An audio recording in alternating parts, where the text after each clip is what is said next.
জয় রাধা মাধব, জয় কুঞ্জ বিহারী, জয় রাধা মাধব, জয় কুঞ্জ বিহারী, জয় গোপী জন বল্লভ, জয় গিরিধরধারী,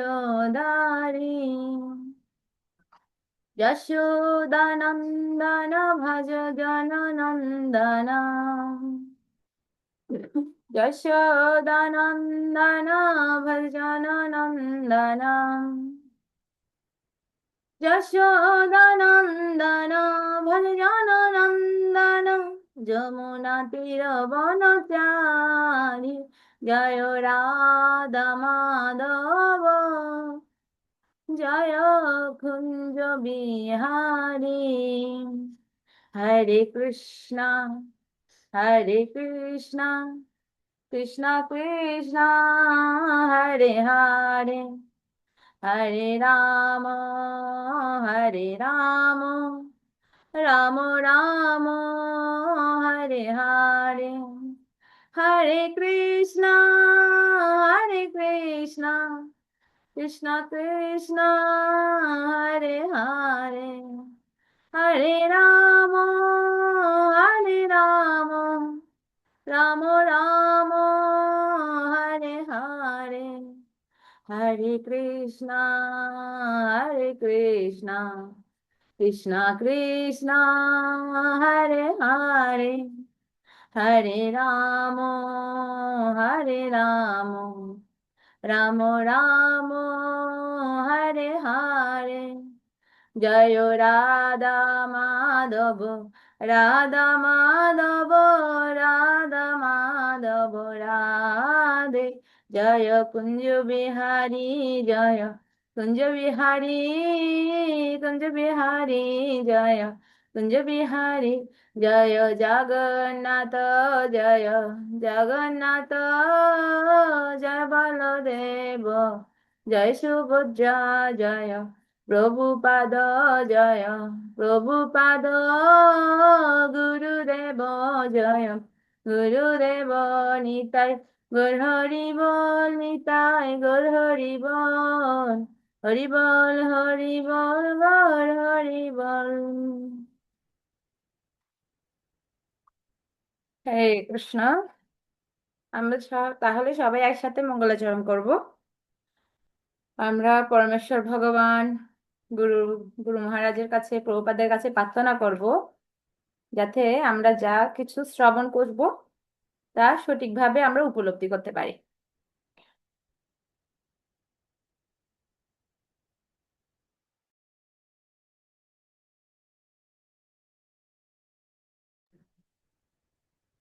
ওম অজ্ঞানং তিমিরান্ধস্য জ্ঞানাঞ্জনা শলাকায় চক্ষুন্মিলিतं येन তস্मै শ্রী গুরবে নমঃ। নমো ওম বিষ্ণুপাদায় কৃষ্ণপ্রেষ্ঠায় ভূতলে শ্রীমতে ভক্তি বেদান্ত স্বামিনীতি নামিনে। নমস্তে সরস্বতী দেবে গৌরবাণী প্রচারিণে, নির্বিশেষ শূন্যবাদী পাশ্চাত্য দেশ তারিণী। বাঞ্ছা কল্প তরুবর্ষ কৃপা সিন্ধুভ্য এব চ, পতিতানং পাবনভ্যৈ বৈষ্ণবৈ নমো নমঃ। নমো মহাবাদান্যায় কৃষ্ণ প্রেম পদায়তে, কৃষ্ণায় কৃষ্ণ চৈতন্য নামনে গুরু তিসে নমঃ। হে কৃষ্ণ করুণা সিন্ধু দীনবন্ধু জগৎপদে, গোপেশ গোপিকা কান্ত রাধাকান্ত নমস্তুতে। তপ্ত কাঞ্চন গৌরাঙ্গী রাধে বৃন্দে বনেশ্বরী, বিশ্ববানুসুতে দেবী প্রণমামি হরিপ্রিয়ে। জয় শ্রীকৃষ্ণ চৈতন্য প্রভু নিত্যানন্দ, শ্রী অদ্বৈত গদাধর শিবাসাদি গৌর ভক্ত বৃন্দ। হরে কৃষ্ণ কৃষ্ণ কৃষ্ণ হরে হরে, হরে রাম রাম রাম হরে হরে, হরে কৃষ্ণ হরে কৃষ্ণ কৃষ্ণ কৃষ্ণ হরে হরে হরে রাম হরে রাম রাম রাম হরে হরে। মানে নমস্কার আমার জন্য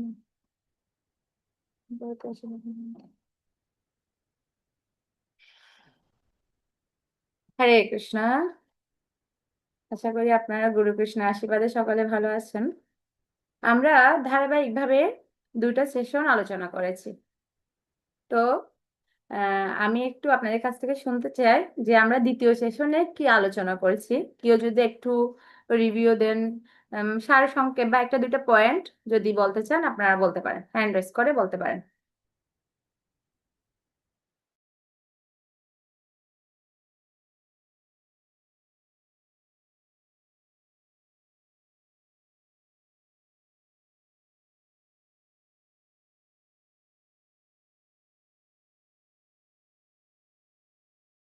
হরে কৃষ্ণ।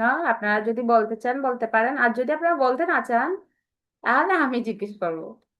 তো আমি চাই আপনারা নিজে থেকে বলুন একটা দুইটা পয়েন্ট, আমরা গত ক্লাসে যা আলোচনা করেছিলাম বা আপনাদের উপলব্ধি আপনারা শেয়ার করতে পারেন। নেটওয়ার্ক ডিস্টার্ব করছে।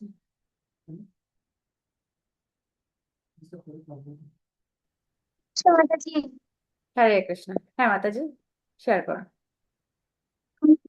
আমরা হচ্ছে গিয়ে দ্বিতীয় সেকশনে যেটা পড়েছিলাম সেটা ছিল হচ্ছে চারটি ত্রুটির অতীত পরম সত্যকে হৃদয়ঙ্গম করা। এটা আমরা আর কি আলোচনা করেছিলাম। আচ্ছা, ওখান ওখান থেকে একটা পয়েন্ট বলুন। আপনি তো অধ্যায়টার নাম বলেছেন, ওখান থেকে আমরা কি আলোচনা করেছিলাম? আমরা প্রথমে আলোচনা করেছিলাম ছয়টি অন্ধ ব্যক্তি একটা হাতি ছিল, সেটা প্রথমে আমরা সেটি আলোচনা করেছিলাম। তারপর হচ্ছে অপূর্ণ ইন্দ্রিয় সমূহ, প্রত্যক্ষ প্রমাণ, এগুলা আর কি আলোচনা করা হয়েছিল। ওকে, মানে আমরা ছয়টি অন্ধ ব্যক্তি একটি গল্প বলেছিলাম। তারপর আমরা মানে আমাদের অপূর্ণ ইন্দ্রিয় সমূহ সম্পর্কে বলছিলাম। ওকে, ধন্যবাদ। আর কেউ, আর কেউ শেয়ার করতে চান? নিপা মাতাজি। হরে কৃষ্ণ। নিপা মাতাজি, আপনি বলুন আপনার কোন পয়েন্টে ভালো লেগেছিল গত ক্লাসে। আমি চাই এখানে আপনারা আপনাদের সবার ভিডিওগুলো অন করুন। যদি কারো প্রবলেম থাকে চ্যাট বক্সে লিখবেন, কিন্তু ভিডিও অন করুন। আর আমি যদি কাউকে কোনো কিছু জিজ্ঞেস করি আপনারা একটু রেসপন্স করবেন। হরে কৃষ্ণ মাতাজি। হরে কৃষ্ণ। হ্যাঁ মাতাজি, গত ক্লাসে আপনার কোন পয়েন্ট ভালো লেগেছে, আপনি বা কি আলোচনা করেছিলেন? গত ক্লাসে ভালো লেগেছিল যে ইয়েস মাতাজি, বলুন।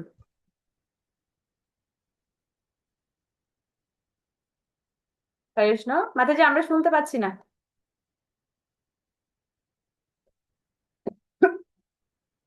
হ্যাঁ, যাই হোক।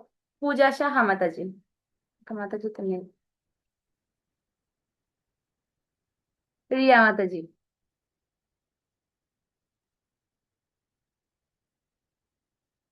রিয়া মাতাজি।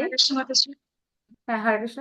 হ্যাঁ মাতাজি, আপনি বলুন আপনার গত ক্লাসে কোন পয়েন্টটা ভালো লেগেছে, একটা দুইটা পয়েন্ট শেয়ার করুন। গত ক্লাস হচ্ছে যে আমরা 6 জন অন্ধ ব্যক্তি পয়েন্টটা পড়েছিলাম। ওখান থেকে হচ্ছে যে মানে ভগবানকে আমরা এক একজন এক এক ভাবে দেখি। আমাদের অপূর্ণ ইন্দ্রিয়ের মাধ্যমে আমরা পূর্ণ জ্ঞান পাই। তারপর হচ্ছে অপূর্ণ, তারপর হচ্ছে যে ওই পয়েন্টটা আছে যে প্রমাণ, যে সব প্রমাণগুলোর মাধ্যমে কোনটা শ্রেষ্ঠ, ওই প্রমাণটা ভালো লেগেছে। মানে আমরা তিনটা প্রমাণ নিয়ে আলোচনা করছিলাম।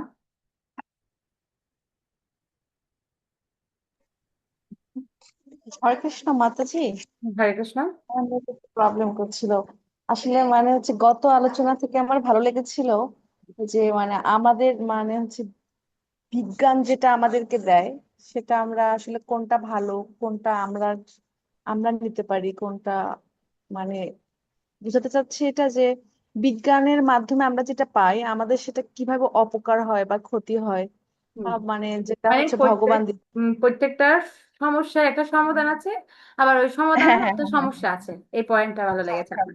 ওকে হ্যাঁ, আমার মাতাজি। এটা ভালো। হ্যাঁ, ধন্যবাদ। ওকে, আপনারা যারা শেয়ার করেছে আপনাদের অসংখ্য ধন্যবাদ। কিন্তু মাতাজি আপনাদেরকে দেখছি না, আপনাদের ভিডিওগুলো off। আমি আপনাদের সুন্দর সুন্দর চেহারাগুলো দেখতে চাই। আমাদের অলরেডি 2টা ক্লাস হয়ে গেছে, আজকে 3 নাম্বার ক্লাস। এখনো যদি আমি আপনাদের চেহারাগুলো না দেখি তাহলে আমি আপনাদেরকে চিনবো কি করে বলুন? তো আমি আপনাদের সেই স্নিগ্ধ চেহারাগুলো দেখতে চাই। আপনারা কাইন্ডলি আপনাদের ভিডিওগুলো একটু অন রাখবেন। ওকে, ঠিক আছে। আজকে আমরা আলোচনা করব ডিসকভার ইউরসেলফ এর 3য় সেশন। তাহলে আমরা যাই।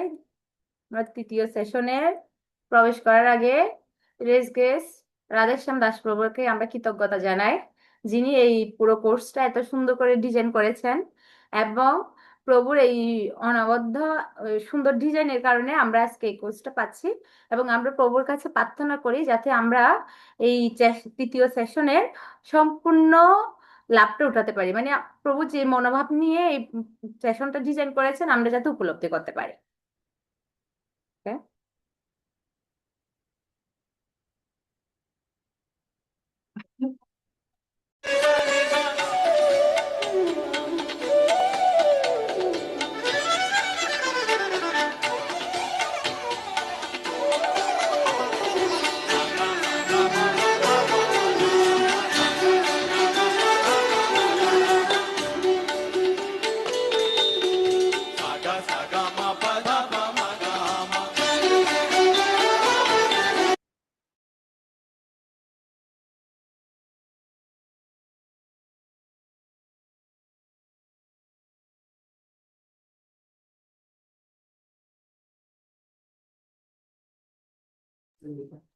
হরে কৃষ্ণ। আমাদের 3য় সেশনের নাম প্রবলেম অফ লাইফ, মানে আমাদের জীবনের সমস্যাগুলো বৈদিক সলিউশন, প্র্যাকটিক্যাল বৈদিক solution to problem of life. আমাদের জীবনের সমস্যা হচ্ছে তার বৈদিক সলিউশন, জীবনের সমস্যাগুলো ব্যবহারিক বৈদিক সমাধান। Problem of life. তাহলে এই সেশন আমরা কি কি আলোচনা করব? পশু বনাম মানুষ, যে বিশেষ সুযোগ হেলায় হারাবেন না। পশু আর মানুষ, পশু বনাম মানুষ। তারপর হচ্ছে ক্ষণস্থায়ী সমাধান, মানে বিজ্ঞান ও প্রযুক্তি চিকিৎসার এটার যে ক্ষণস্থায়ী সমাধান, এই বিষয়গুলো আমরা দেখব। স্থায়ী সমাধান, বৈদিক জ্ঞান বা বৈদিক মানে বেদ, সেটা কিভাবে সমাধান করে স্থায়ীভাবে, এই জিনিসটা আমরা দেখব। বিজ্ঞান বনাম বেদ, ইতিহাস বনাম বেদ। বেদের বেদের কিছু বিষয় নিয়ে আমরা 2য় সেশনে আলোচনা করেছি, 3য় সেশনে আমরা আরো বিস্তারিত আলোচনা করব। প্রামাণিক বৈদিক জ্ঞান কোথা হতে আসে, এই পয়েন্টগুলো আমরা আলোচনা করব। তাহলে এখানে বলছে কি সুখের অন্বেষণ। সুখের অন্বেষণ, সুখ আমরা সবাই সুখে অন্বেষণ করছি, সুখ সবাই করছি। সুখ করছি বলে আমরা এত কিছু করছি, এত এত আয়োজন, এত কিছু। সবকিছু কিসের জন্য? সবকিছু সুখী হওয়ার জন্য। যেমন আমরা দেখি যে ক্রিকেট, ফুটবল, ব্যাডমিন্টন, এত কিছু, এত খেলা, এত খেলাধুলা, এগুলো কেন করছে? কিছুক্ষণের জন্য সে কি হওয়ার জন্য? সুখী হওয়ার জন্য এত খেলাধুলা, এত আয়োজন। যেমন নেশাদ্রব্য, সিগারেট, মদ, এই বিভিন্ন ড্রিঙ্ক, এই এগুলো কেন করছে? সাময়িকভাবে একটু সুখ অন্বেষণ করার জন্য এই জিনিসগুলোর প্রতি আসক্ত হচ্ছে। তারপর নাইট ক্লাব, ডিজে, আমরা দেখি বিভিন্ন নাইট ক্লাব, ডিজে শো, বিভিন্ন শো, বিভিন্ন আয়োজন, এত কিছু কেন করছে মানুষ? সাময়িকভাবে সে কি করার জন্য? একটু আনন্দ উপভোগ করার জন্য, একটু সুখ অনুভব করার জন্য এত কিছুর আয়োজন করা হচ্ছে। প্রকৃতপক্ষে আমরা সবাই সুখের অন্বেষণ করছি, সুখী হওয়ার জন্য এত আয়োজন। এই বিভিন্ন মোটরসাইকেল রেস, বিভিন্ন কিছু। তারপর মানুষের যে আপনার বিভিন্ন ট্যাটু, তারপর হচ্ছে বিভিন্ন পোশাক, ওই ফ্যাশন শো, এত কিছুর আয়োজন কেন হচ্ছে? একটু সুখ, একটু সুখের অন্বেষণ করার জন্য মানুষ এত কিছু করছে। কিন্তু যেমন আহার, আমরা সবাই একটু তৃপ্তি করে খাওয়ার জন্য একটু আহার ভালো করে খাই, ভালো করে খেলে কি করে, তৃপ্তি অনুভব করে, সুখ অনুভব করে। তারপর হচ্ছে নিদ্রা। যখন লং টাইম কোনো পরিশ্রমের কাজ করা হয় তখন একটা ভালো ঘুম, যে জীবনে খুব প্রশান্তি এনে দেয়। খুব ভালো যেতে পারলে সেটা কি করে, জীবনকে একটু তৃপ্তি করে, খুব ভালো লাগে, খুব শান্তি লাগে। তারপর হচ্ছে কি, মৈথুন, স্বামী স্ত্রীর সঙ্গ। তারপর হচ্ছে আত্মরক্ষা। আমি আপনাদেরকে গত ক্লাসে বলেছিলাম কিছু কিছু পয়েন্ট আছে যেগুলো আপনাদের পরীক্ষায় আসবে, লিখিত পরীক্ষা হবে, ভাইভা পরীক্ষা হবে, কোর্সের শেষে আপনারা নোট ডাউন করবেন। তাহলে আহার, নিদ্রা, ভয়, মৈথুন, আত্মরক্ষা, এগুলো কি করছে, এগুলো হচ্ছে সুখ, এগুলো সুখের জন্য এই জিনিসগুলা করছে। এখন আমরা দেখব যে মানুষ আহার, নিদ্রা, ভয়, মৈথুন এগুলো করছে, তার মানে এই পশুরা কি এগুলো করছে না? পশুরা কি করছে আমরা দেখি।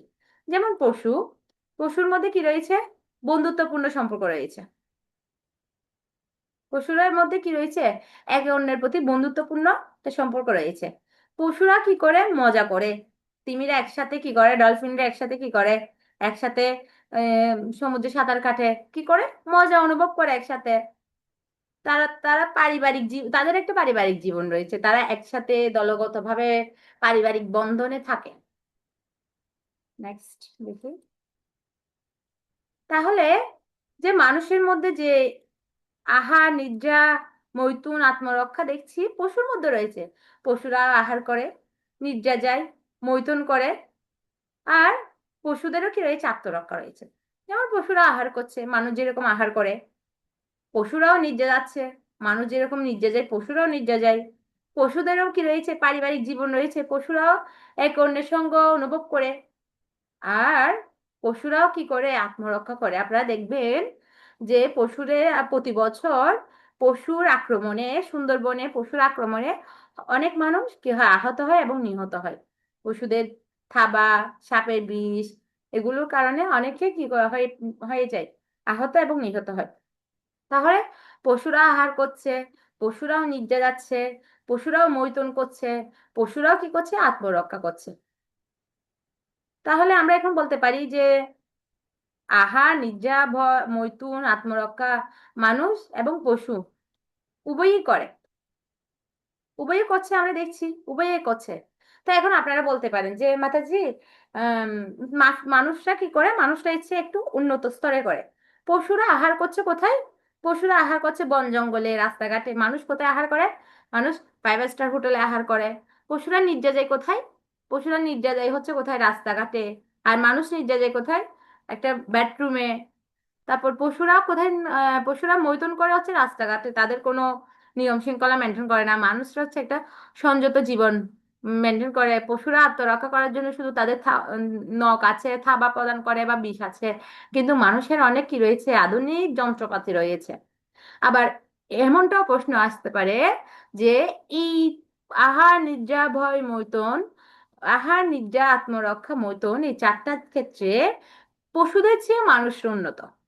এখন আমরা দেখি কিছু পয়েন্ট দেখি। আমরা এতক্ষণ বলছিলাম, চারটা বিষয় বলছিলাম: আহার, নিদ্রা, মৈথুন, আত্মরক্ষা। তো আমরা দেখছি যে পশুরা করছে আহার, আমরা আহার করছি। পশুরা নিদ্রা যাচ্ছে, আমরাও নিদ্রা যাচ্ছি। পশুরা আত্মরক্ষা করছে, মানুষও করছে। পশুরা মৈথুন করছে, মানুষও মৈথুন করছে। কিন্তু তারপরেও মানুষকে সৃষ্টি সেরা জীব বলা হয়। তাহলে আমি কেন উন্নত স্তরে আছি? উন্নত স্তরে বলা হয় কেন, মানুষ কেন উন্নত স্তরে আছে? নিশ্চয়ই এই চারটা স্তর ছাড়াও আমাদের এমন কিছু ক্ষমতা রয়েছে যেটা পশু থেকে আমাদেরকে অনেক উন্নত করে। আমরা দেখি, যেমন এখানে শকুন দেখছি। শকুন কি করে? শকুন অনেক উপর থেকে 1000 ফুট নিচে দেখতে পায়। মানে অনেক উপর থেকে সে হাজার হাজার ফুট নিচে কি রয়েছে সে তার শিকারীকে সে দেখতে পায়। কিন্তু মানুষের দৃষ্টিশক্তি এতটা নয়, সীমাবদ্ধ। শকুনের মতো এত তীক্ষ্ণ দৃষ্টি নেই মানুষের। তারপর আমরা দেখি ঘোড়া। ঘোড়া অনেক, আপনারা সবাই জানেন ঘোড়া অনেক বেশি কি করতে পারে, দৌড়তে পারে, মানে দৌড়ানো বা ছুটতে পারে।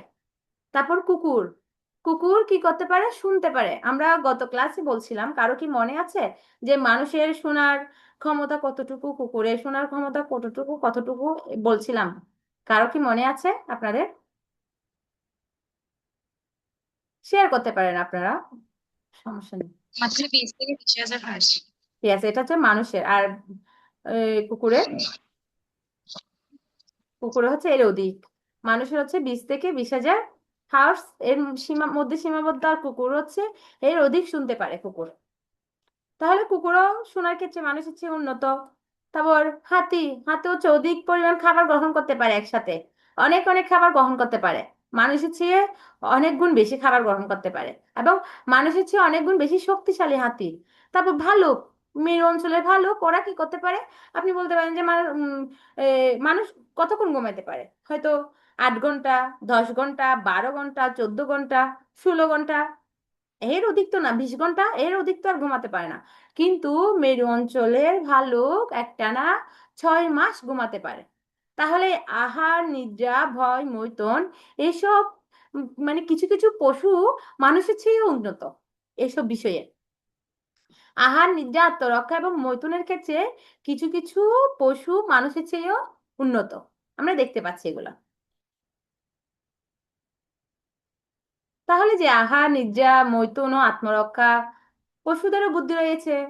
পশুরা এই কাজে মানুষের থেকে শ্রেষ্ঠ। আমরা একটু আগে আলোচনা করছিলাম, পশুরা এই 4টি কাজে মানুষের মানুষের চেয়ে শ্রেষ্ঠ।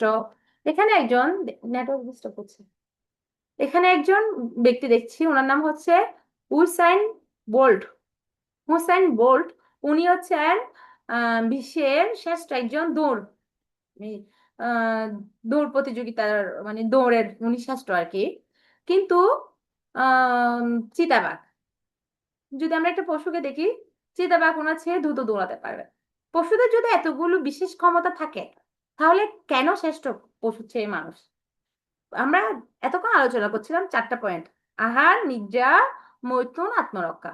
এবং আমরা বলছিলাম, আমরা আবার দেখছিলাম এই 4টা পয়েন্টে কিছু কিছু জায়গায় পশুরা শ্রেষ্ঠ। পশুরা পশুরা বেশি খাইতে পারে, পশুরা টানা 6 মাস ঘুমাতে পারে, পশুরা আত্মরক্ষা করতে পারে খুব সুন্দর করে, পশুরা মৈথুন করে। আপনি দেখবেন মানুষের কয়টা বাচ্চা হয় একসাথে? হয়তো 4টা, 2টা, 3টা, 5টা, এর বেশি তো নয়। কিন্তু মূষা, মূষা একসাথে হাজার হাজার বাচ্চা হয়। মাছ, মাছের অনেকগুলো ডিম মাছ প্রদান করে। কুকুর 4টা, একসাথে 4টা 5টা বাচ্চা হয়।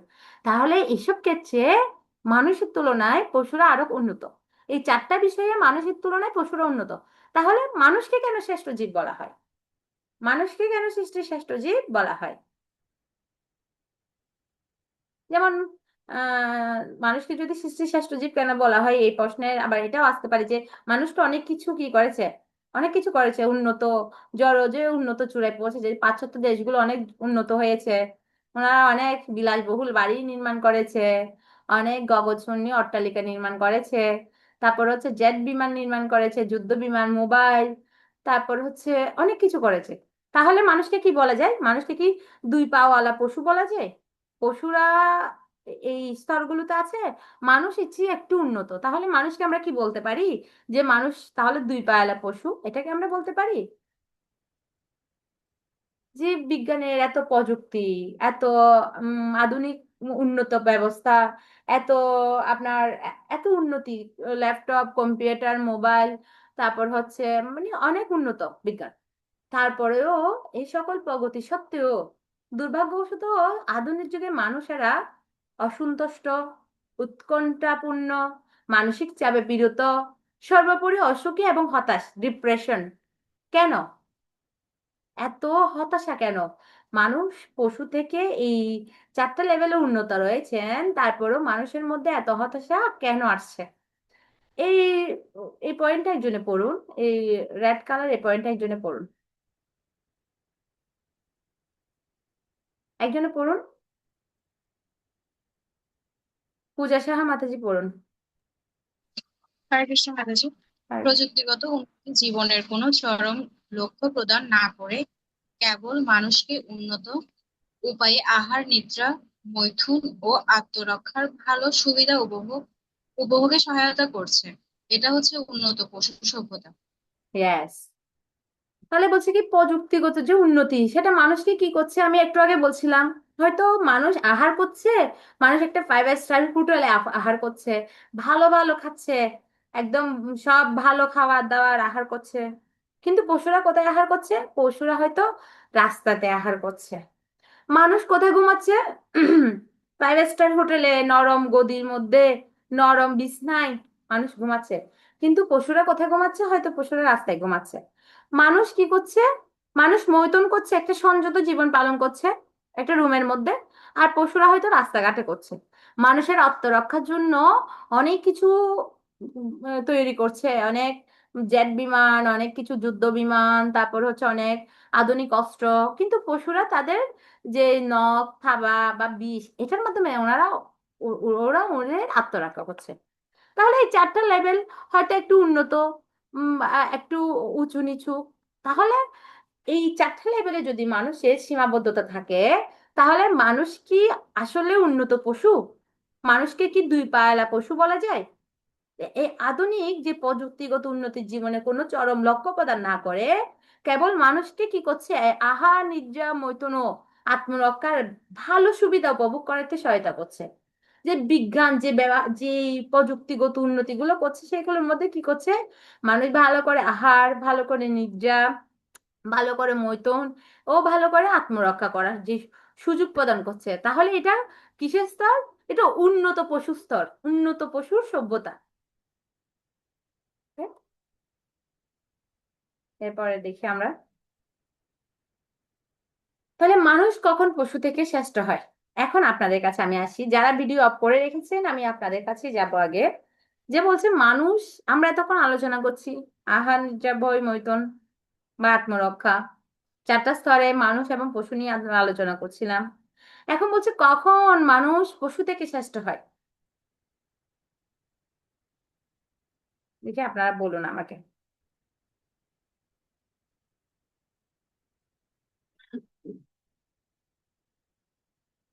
বৃষ্টি দাস, বৃষ্টি দাস মাতাজি আপনি বলুন,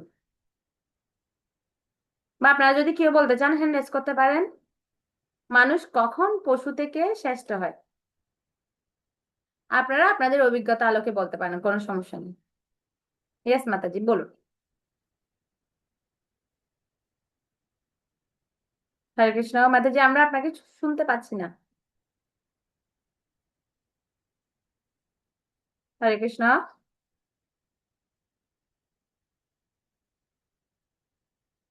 আপনারা কি শুনতে পাচ্ছেন বৃষ্টি মাতাজিকে? পূজা মাতাজি আপনি কি শুনতে পাচ্ছেন বৃষ্টি মাতাজিকে?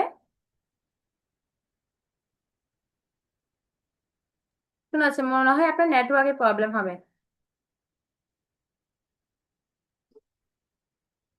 নীলিমা রায়, নীলিমা রায় মাতাজি আপনি বলুন।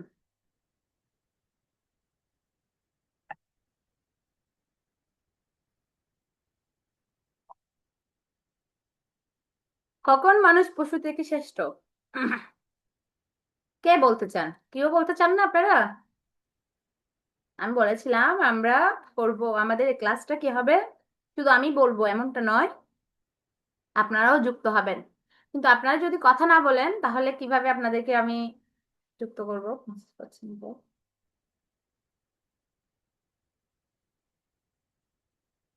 মাতাজি আপনি অন করে বলুন,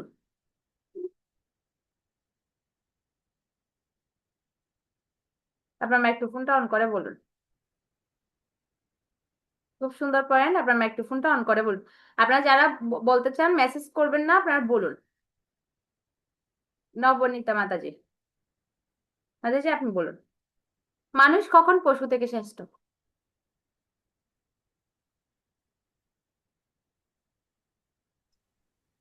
মানুষ যখন তার প্রকৃত স্বরূপ জানতে পারে, প্রকৃত স্বরূপটা কি?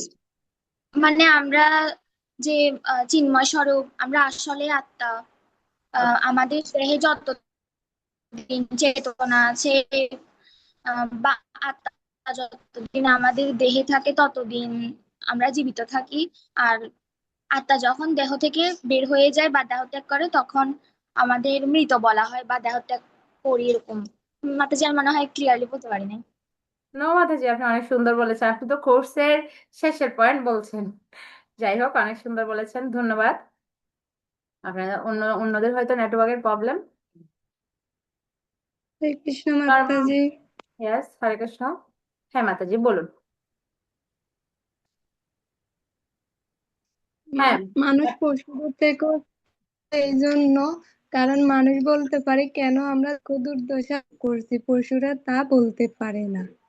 আর পশুরা এর কিভাবে সমাধান করা যায় পশুরা তা জানে না, কিন্তু মানুষ তা জানতে পারে। মাতাজি, কোন পয়েন্টটা জানতে পারে আর একটু যদি বলতেন। মানে কিভাবে আমরা এই দুঃখ দুর্দশা থেকে মুক্তি পাবো, ইয়েস। এই পয়েন্টটা মানুষ হ্যাঁ হ্যাঁ। জানতে পারে, কিন্তু পশুরা ওকে। তা জানতে পারে না। ইয়েস মাতাজি, খুব সুন্দর। নর্মালি হচ্ছে এই কোর্সটা আসলে দেওয়া হয় নতুনদেরকে, কিন্তু আপনারা এখানে সবাই হচ্ছে ভক্তি জীবন পালন করছেন ম্যাক্সিমাম। তো সেজন্য আপনাদের এই অভিজ্ঞতাগুলো আছে, এবং আমি সেই জন্য চাচ্ছি আপনারা শেয়ার করুন। যাই হোক, আপনাদের সুন্দর অনেক অভিজ্ঞতা। বলছি, মানুষ কখন পশু থেকে শ্রেষ্ঠ, আমরা দেখি স্লাইড। ধন্যবাদ আপনাদেরকে যারা বলেছেন।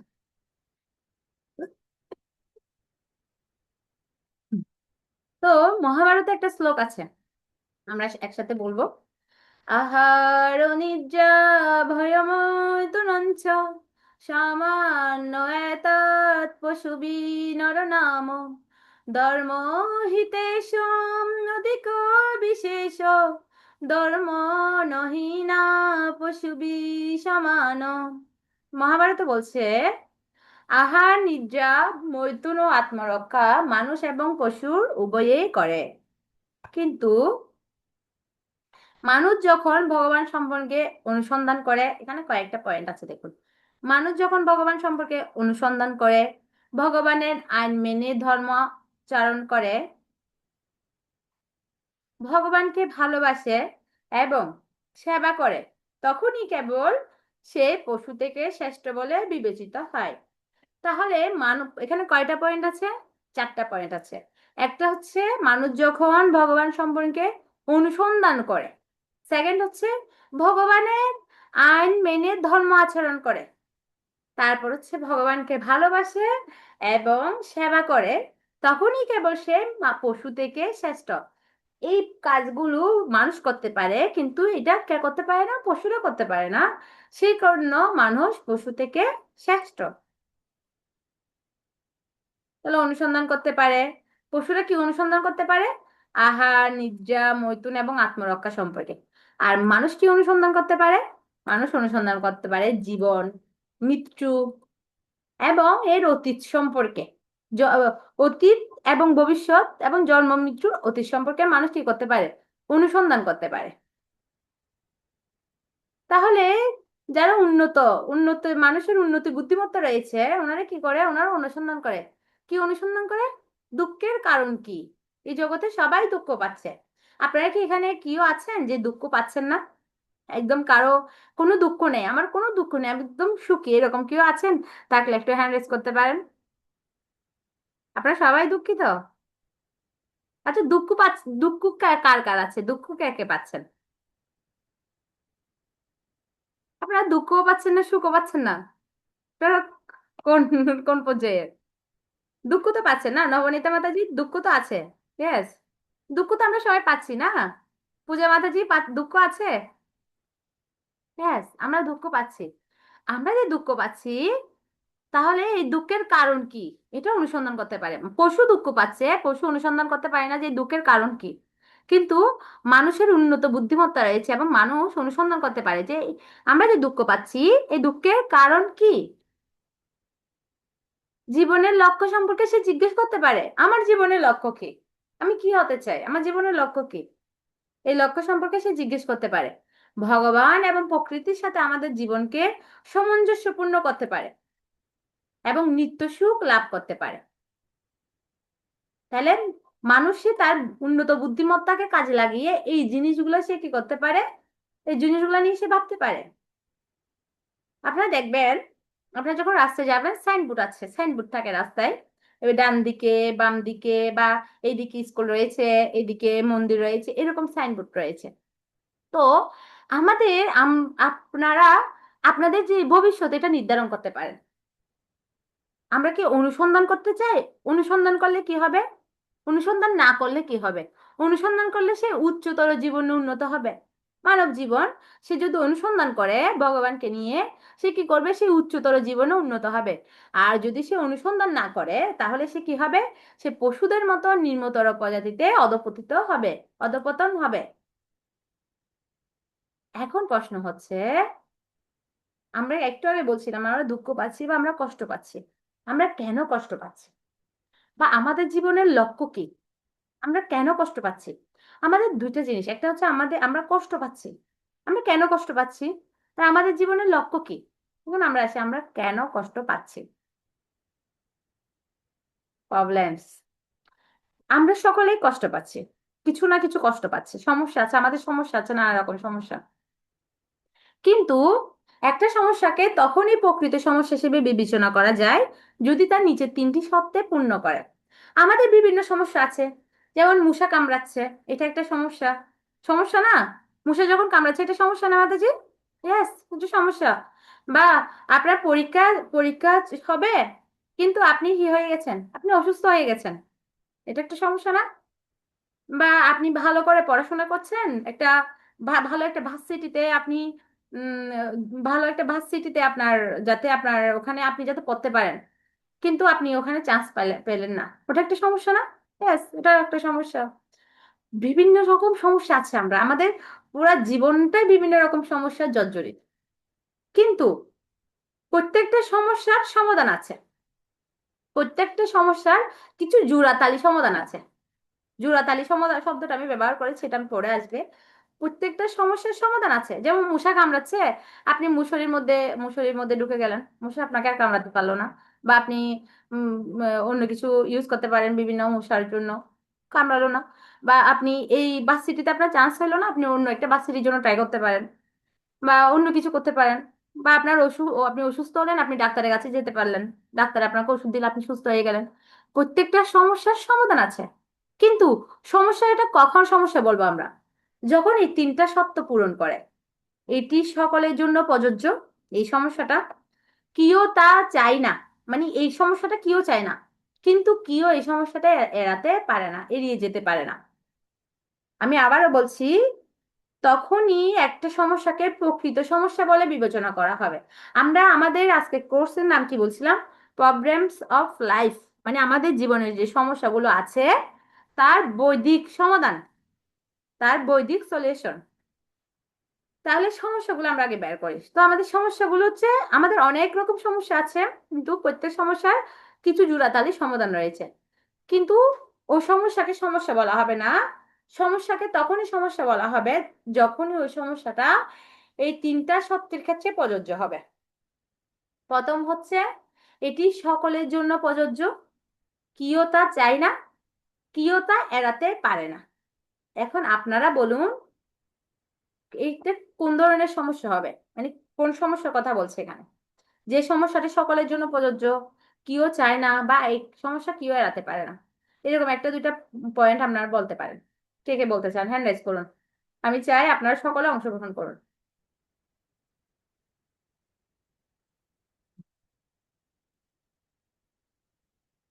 নূপুর মাতাজি, মাতাজি আপনার মাথায় কিছু আসছে? আপনি বলতে চান কোনো পয়েন্ট?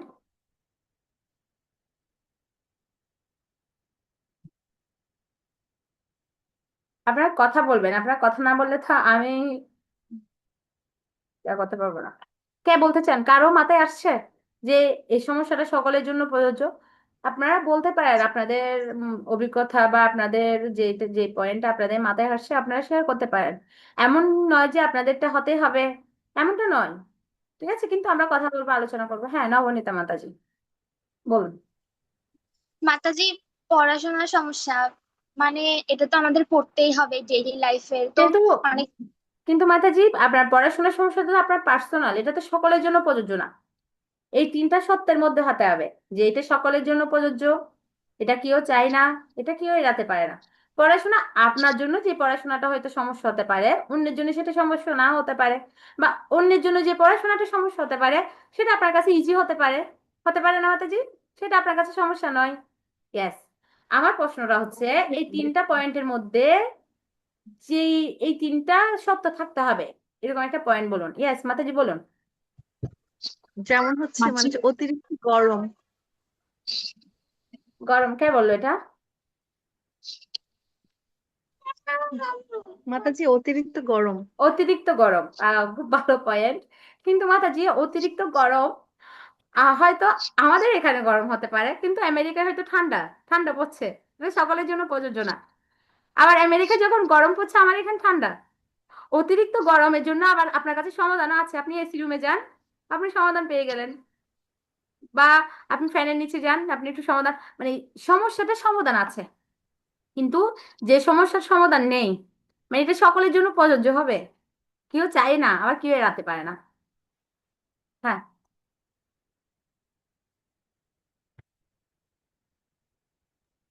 হরে কৃষ্ণ মাতাজি। হ্যাঁ হরে কৃষ্ণ। হ্যাঁ মাতাজি বলুন। যে মন সুস্থ থাকলেও মানুষ মানে অন্যরা আমাদেরকে শান্তিতে থাকতে দেয় না। মনে করেন যে কোনো একটা আমি একটা কাজ করেছি, সেটা নিয়ে খোঁটা দিতেই থাকে, এটা নিয়ে আমরা দুঃখ পাই। এটা তো আপনি পান দুঃখ, এটা তো আপনার জন্য প্রযোজ্য, সকলের জন্য তো না। মানে আপনাকে কেউ কষ্ট দিয়েছে, এটা দুঃখটা আপনি পাচ্ছেন, তাই না? এটা এটা অন্যরা কি পাচ্ছে? যিনি আপনাকে কষ্ট দিয়েছেন উনি তো পাচ্ছে না, বা অন্য কেউ পাচ্ছে না। কিন্তু পয়েন্ট, আপনার পয়েন্ট অনেক সুন্দর। কিন্তু এই এই সমস্যাটা সবার জন্য প্রযোজ্য হবে। হ্যাঁ পূজা সাহা মাতাজি, লাস্ট ওয়ান, লাস্ট এটাই নিব আমি। মাতাজি বলুন। ধন্যবাদ মাতাজি জি, আপনাকে। মৃত্যু। ইয়েস, মৃত্যু, খুব ভালো পয়েন্ট। মৃত্যুটা সবার জন্য প্রযোজ্য, সবার মৃত্যু হবে, তাই না?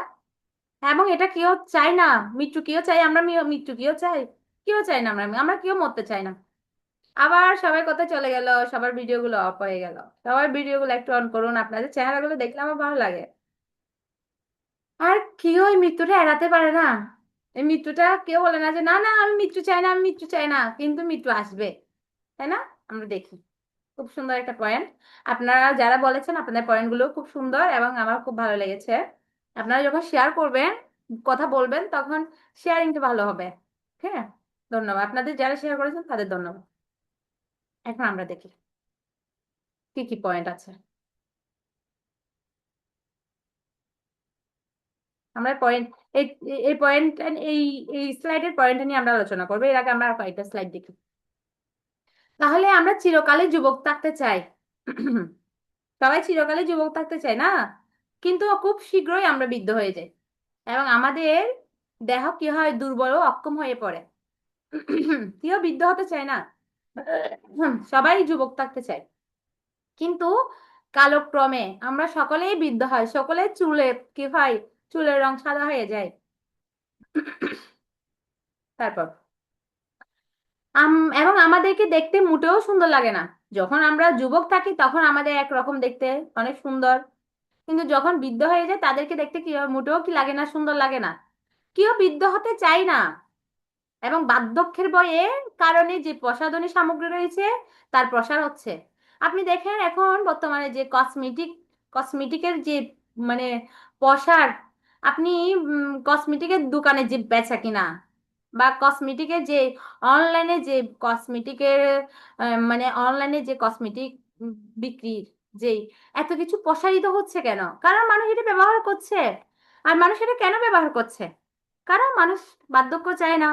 মানুষ ভয় পায় বার্ধক্যকে, বৃদ্ধ হতে কেউ চায় না। সবাই তার যৌবনটাকে ধরে রাখতে চায়, তবে সবাই তার সৌন্দর্যকে ধরে রাখতে চায়। এবং সবাই তার সৌন্দর্য এবং যৌবনকে মিস করে বা ধরে রাখতে চায় বলে তাদের সেই সুন্দর মুহূর্তের ছবিগুলা, যৌবনের ছবিগুলা সবাই কি করে, তুলে রাখে। এবং এক সময় সে যখন বৃদ্ধ হয় তখন ওই ছবিগুলো নিয়ে সে কি করে, স্মৃতিচারণ করে। তার নাতি নাতনিকে বলে দেখো আমি কত সুন্দর ছিলাম, আমার কত লম্বা চুল ছিল, আমি কত দেখতে কত সুন্দর ছিলাম। এগুলো স্মৃতিচারণ করে কেন? কারণ সে তার যুবক, যে যুবক অবস্থায় তার ওই শরীরটাকে সে ভালোবাসতো, সে বৃদ্ধ হতে চায়নি, কিন্তু কালক্রমে সে বৃদ্ধ হয়ে গেছে। লোকেরা মধুর স্মৃতিগুলো ছবি তুলে রাখে, যেন অন্তত বৃদ্ধ বয়সে তার দেখে তারা সন্তুষ্ট থাকতে পারে। যে এই বৃদ্ধ বয়সে তার যুবক অবস্থার ছবিগুলো দেখে যাতে সন্তুষ্ট থাকতে পারে। আমাদের দেহ শৈশব থেকে কোমার, তারপর যৌবন, বার্ধক্য এবং অবশেষে মৃত্যুর মাধ্যমে কেবল কিসে পরিণত হয়? কিছু হাড়ে পরিণত হয়। মৃত্যুর মাধ্যমে কিছু হাড় থাকে, যখন পুড়িয়ে ফেলা হয়, মাটি দেওয়া হয়, অবশিষ্ট থাকে কিছু হাড়, কিছু থাকে না। মাংস, এই অহংকার, এই দেহ, কিছু থাকে না, কিছু অবশিষ্ট হাড় পড়ে থাকে। তাহলে আমরা সবাই সুস্থ থাকতে চাই, চাই না? আপনারা কি কেউ অসুস্থ হতে চান? সবাই সুস্থ থাকতে চাই, কিন্তু আমরা আমাদের ইচ্ছার সম্পূর্ণ বিপরীতভাবে বিভিন্ন রোগের দ্বারা আক্রান্ত হই।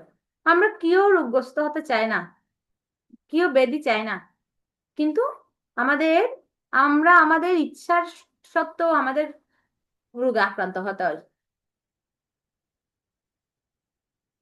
তাহলে আমরা ওই পয়েন্টটা যখন বলছিলাম যে সমস্যা কি কি বলছিলাম, তিনটা সত্য কার কার মনে আছে?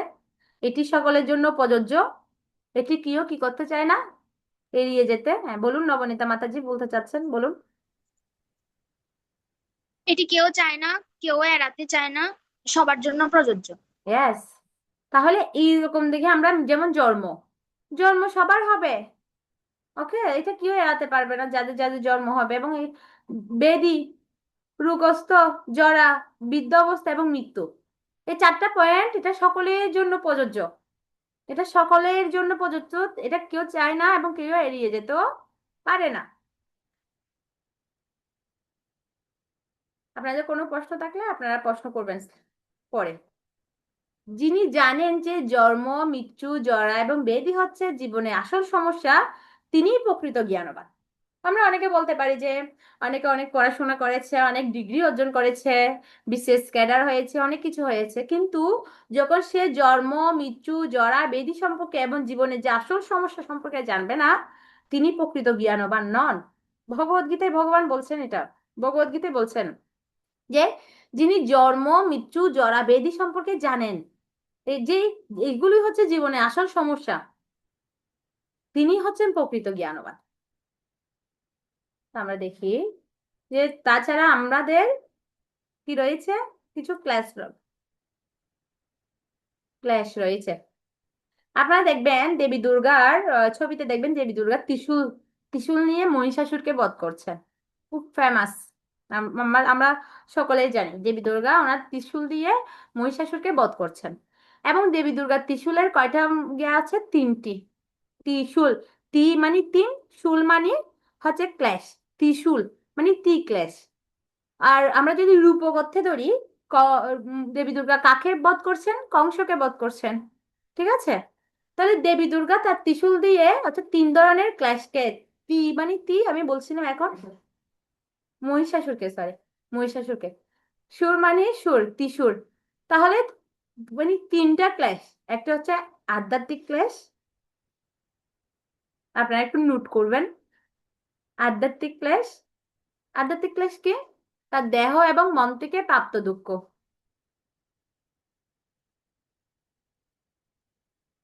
হুম, দেহ এবং মন থেকে প্রাপ্ত দুঃখ। আমাদের দেহ, দেহ আমাদেরকে দুঃখ দিচ্ছে, দেহ বিভিন্ন রোগের দ্বারা আক্রান্ত হচ্ছে, মশা কামড়াচ্ছে, এটা হচ্ছে দেহ থেকে ক্লেশ।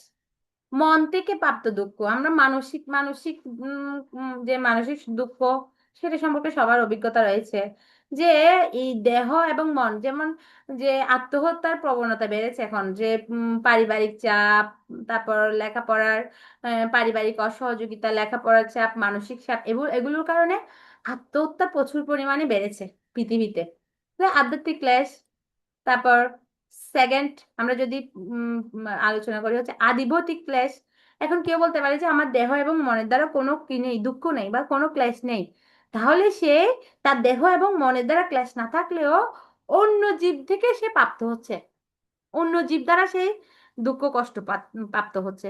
যেমন কোনো একটা সাপ কামড় দিয়েছে, দুঃখ প্রাপ্ত হচ্ছে। কোনো একজন ব্যক্তি এসে একটা ঘুষি মেরে দিয়েছে, কোন একজন ব্যক্তি এসে একটা থাপ্পড় মেরে দিয়েছে, কোন একজন ব্যক্তি তার মানিব্যাগ নিয়ে নিয়েছে, মশা কামড় দিয়েছে, কোন কথা একজন বলতে পারবা। ব্যক্তি খুব আর যখন কথা কমার কঠোর ভাষায় বলছে।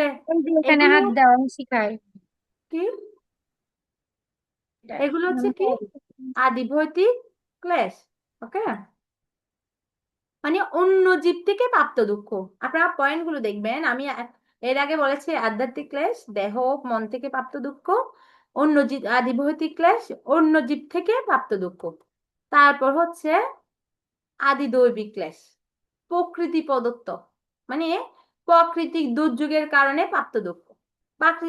যখন আমরা আমরা বলতে পারি যে আমি দেহ মন থেকে কোনো ক্লেশ পাচ্ছি না বা অন্য জীব আমাকে কোনো ক্লেশ দিচ্ছে না, তখন প্রাকৃতিক ক্লেশ, যে ভূমিকম্প হচ্ছে, তারপর আহ ঝড় জলোচ্ছ্বাস খরা হচ্ছে, প্রকৃতিগত দুঃখ দিচ্ছে, যেমন করোনার মতো মহামারী হয়েছে, হাজার হাজার লোক মারা গিয়েছেন, এগুলো হচ্ছে প্রকৃতিগত, মানে দেবতাদের দ্বারা প্রদত্ত দুঃখ।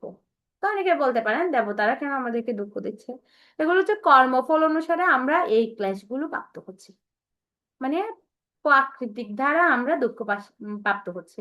তাহলে আমি 3 ধরনের ক্লেশের কথা বলেছি: আধ্যাত্মিক ক্লেশ, আদিবৈদিক ক্লেশ, আদিদৈবিক ক্লেশ। আমরা 3 ধরনের ক্লেশের দ্বারা কি হচ্ছি, সর্বদা আমরা কষ্ট পাচ্ছি। যদিও বিজ্ঞান আমাদের উন্নত, বিজ্ঞান ও চিকিৎসা বিজ্ঞান উন্নত হয়েছে, আমাদের বিজ্ঞান চিকিৎসা বিজ্ঞান অনেক উন্নত হয়েছে, আমাদের অনেক আধুনিক যন্ত্রপাতি রয়েছে, অনেক প্রযুক্তিগত উন্নতি হয়েছে, তবুও ভালো স্বাস্থ্য ও সুখী থাকার জন্য আমাদের পরিকল্পনা বারবার নতুন নতুন দুঃখের দ্বারা ব্যথিত হচ্ছে। আমাদের চিকিৎসা ক্ষেত্রে অনেক উন্নত হলেও আমরা প্রতিনিয়ত নতুন নতুন রোগের দ্বারা কি হচ্ছে, আক্রান্ত হচ্ছে। উনি হচ্ছেন একজন, আমরা স্ক্রিনে আপনারা যাকে দেখছেন, উনি হচ্ছেন মোহাম্মদ আলী। উনি হচ্ছেন বক্সিং এর উনি হচ্ছে মানে অনেক ভালো একজন বক্সার ছিলেন, এবং উনি উনার একটা ঘুষিতে একদম বড় বড় বক্সার পর্যন্ত গিয়া হয়ে যেত, ধরাশায়ী হয়ে যেত। এবং উনি প্রত্যেকবার জিতার পরে বলতেন যে I M a great, I M a great, এইভাবে বলতো, আই এম এ গ্রেট। কিন্তু পরবর্তীতে আমরা দেখি যে উনার একটা রোগ হয়েছিল, পার্কিনসন নামে একটা রোগে আক্রান্ত হয়েছিলেন উনি, এবং এই রোগের কারণে উনি জীবনের শেষের দিকে একটা কফির কাপ পর্যন্ত হাতে তুলতে পারতেন না। মানে এই রোগের জন্য উনি একটা কফির কাপ হাতে তুলে উনি খেতে পারতেন না। যে ব্যক্তি, যিনি নিজেকে বলতেন আই এম দ্য গ্রেট, উনি একটা রোগের কারণে কি হয়ে গিয়েছেন, একদম কাবু হয়ে গিয়েছেন, উনি একটা কফির কাপ পর্যন্ত হাতে তুলে খেতে পারতেন না।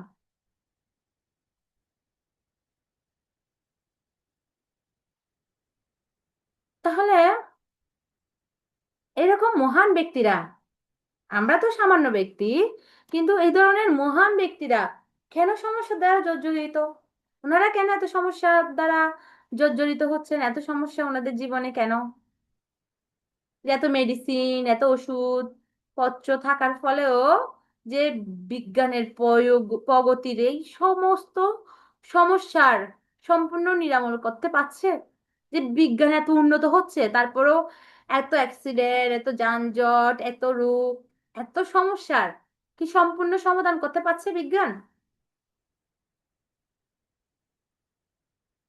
যে বিজ্ঞান বলতে পারে যে, একজন বিজ্ঞানী বলেছেন আমরা এখন পাখির মতো আকাশে উঠতে পারি, আবার মাছের মতো আমরা কি করতে পারি, জলের নিচে সাঁতার কাটতে পারি।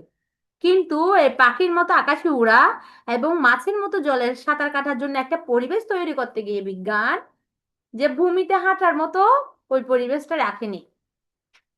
যে ভূমিতে একমাত্র সমস্যা হচ্ছে যে পরিবেশ দূষণ করেছে, আকাশে উঠতে গিয়ে এবং পানির নিচে সে সাঁতার কাটতে গিয়ে যে তার ভূমিতে হাঁটার মতো একটা পরিবেশ লাগবে, ওই পরিবেশটা কি করতে পারেনি, রাখতে পারেনি, সে ভূমিতে আর হাঁটতে পারছে না। বিজ্ঞানের এই ধরনের উন্নতি, এটা এখানে আপনারা যেটা দেখছেন এটা হচ্ছে একটা টায়ারের পাহাড়, 60 লাখ টায়ারের একটি পাহাড় এটা, মানে টায়ার গুলো জমতে জমতে একটা পাহাড়ের মতো হয়ে গিয়েছে। এই টায়ার গুলো পুড়াতে পারবে না, বায়ু দূষণ হবে, মাটিতে পুঁততে পারবে না, ভূমি দূষণ হবে, জলে ফেলতে পারবে না, উম, পানি পানিকে দূষিত করবে। তো এই পাহাড়গুলো কি করছে, একটা জায়গায় অবস্থান করতে করতে একটা পাহাড়ের মতো হয়ে গেছে। বিজ্ঞান, যে বিজ্ঞান বোমা আবিষ্কার করছে, এই বোমা আবিষ্কারে কি হয়েছে, বিস্ফোরণ হচ্ছে, এবং বিস্ফোরণের ফলে মুহূর্তের মধ্যে জীবিত দেহগুলো খন্ড খন্ড হয়ে যাচ্ছে। কিন্তু আমরা গত ক্লাসে এগুলো বলছিলাম বিমান বোমা মারার ফলে যে কিছু জীবিত দেহ খণ্ড বিচ্ছিন্ন হয়ে যাচ্ছে, ওই বোমা কি কিছু জীবন সৃষ্টি করতে পারবে? সৃষ্টি করে দিতে পারবে না। তাহলে বিজ্ঞান আমাদেরকে কি দিচ্ছে? এগুলো দিচ্ছে। তাহলে আমাদের সমস্যা আছে। আমরা আগেই বলেছিলাম আমাদের অনেক কি রয়েছে, সমস্যা রয়েছে। আমাদের সমস্যাগুলো আমরা পড়ি। আমাদের বার্ধক্য একটা সমস্যা, সাদা চুল হচ্ছে, আমার চুল পেকে যাচ্ছে, কিন্তু সমাধান আছে। খুশির বিষয়, সমাধান কি? ক্ষণস্থায়ী সমাধান, কলব ব্যবহার করুন। ব্যবহার করুন, কিছুদিন পর আবার চুল পেকে যাবে। উপরে ব্যবহার করুন। কুচকানো ত্বক, কুচকানো ত্বকের জন্য সমাধান ফেস লিফট ব্যবহার করুন। তারপর আপনার পিঠ ব্যথা, পেট ব্যথা, ব্যথানাশক ওষুধ ব্যবহার করুন।